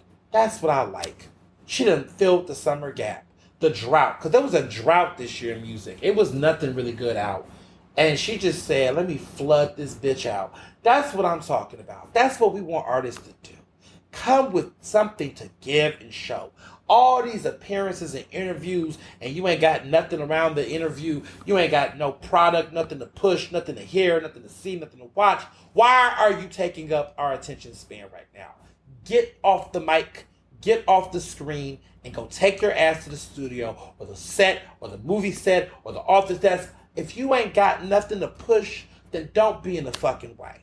That's just what needs to be said to artists. That's what the millennial in me want to tell all of these artists out that just keeps demanding our attention and don't have anything to show for it. We just want you to go and work. Chloe, look at Haley. Haley has the Little Mermaid coming out. She's on the front cover of Vanity. She's about to be in the color purple. She's doing superheroes. Well, she said that wasn't true. But she's doing a lot of things right now. And my thing is, she's been chilling. She's done made a couple of appearances. But now she got a product to push. I can't wait to see this live action Little Mermaid. I'm excited. Chloe, you're doing front cover. You was on a Upbox, whatever interview. Shout out to Beyonce for shouting both of y'all covers out. That was cute. We love it. But here's the thing. I don't want to hear nothing about this album until there is a physical release date. When this book dropped, I gave y'all a release date. I said February 21st, 2023. Period. Okay? You got to give people something to look forward to. All these hints, these drops, these little snippets, these little videos, nobody wants any more of that. Okay? Nobody wants it. Just drop the album. Normani, love you, baby. You know I love you and I'm rooting for you. But I need you to stop giving us these sporadic singles. Just put out an album. And until then, just be in your cocoon. Because we're now about to be a year from the VMAs. And both Chloe and Normani both performed at the VMAs last summer. But it seems like Lizzo and everybody else have dropped albums. And we still got albums from y'all, right? Beyonce and hell even dropped her album. Shit. Like, what we doing? It's time to center in and get it together. That's all. So, in other things in closing, P-Valley finale, I don't know what to tell y'all, but oh my God, my edges are snatched. It's a wrap. My scalp, I need season 3 today, okay? I need it yesterday, let me be clear. I need season 3 to hurry up because that P-Valley finale, oh my God. First of all, I don't want to tell it, but all I will say is that what I will appreciate about this finale is that Katori Hall, who's the creator of P-Valley, you know, shows like this can end in so much trauma and tragedy and drama, but I appreciate that they gave us an ending of this season that gave us some cliffhangers, but also concluded some things and gave us some stuff for us to eat off of. Like, there's things for us to... There was joy, there was suspense, there was some, oh my gosh, shockers, but it wasn't like everything was ending in badness. There was a lot there for us to take in and soak up and receive. And I appreciate that about the show. Loved it. And I hope they get renewed for a 3rd season. Now, Love and Hip Hop is back. Y'all know I'm addicted. I've waited for a long time. It is back. Love and Hip Hop Atlanta and Love and Hip Hop Miami. I think Hollywood is going for good. I think that New York is going too, it seems like. But all I gotta say is the drama is there in Atlanta. Young Jock used to be the most modest character in the show, but he has a lot of backseat, front seat drama. Listen, that season premiere took me out. I mean, there's a lot of things going on, and I haven't been following him and Kendra's marriage or situation, but it seemed like Young Jock out here still in these streets, even though he just got married or supposed to be getting married. So I was taken aback by that. Carly Red is still messy. Carly Red. Like, that woman is just messy beyond reason. Like, listen, I like T like the next girl, but she's a hot mess. Spice is doing her thing. I don't know why. Look, Spice was nominated for a Grammy this year, which was exciting. My whole thing with Spice, though, she's this great, dance hall performer, singer. Why is she on Love and Hip Hop still? That was the question I had, because she's got a profile in the New York Times. She's got her career. Like, Spice is a legitimate artist. Like, there's a lot of them playing on the mic on that show, but she is not. She is real, raw talent. But for whatever reason, she is still on that show. And I guess that's maybe to get her visa. I don't know if she's got her green card on her way, but something's up with that. But I'm just like, girl, you bigger than Love and Hip Hop. It's time for you to elevate. But I guess she needs the money or whatever the case is. But like, and maybe that's how she got the nomination, because, that put Spice on the map. I never knew that much. I heard her music before, but I didn't know much about her until this show. So maybe the show is amplifying her in that way. But nonetheless, just, yeah. Love and Hip Hop Miami, juicy. It's fun.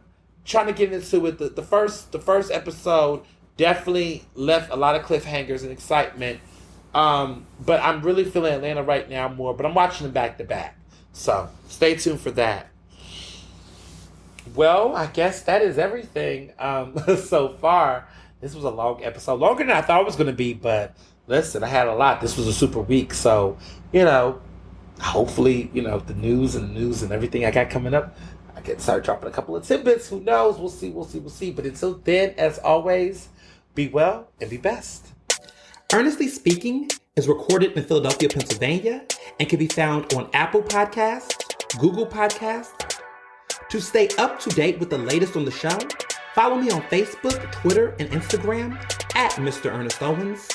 Use the hashtag Ernestly Speaking to tell me what you thought about this episode, and check out my website at ernestowens.com.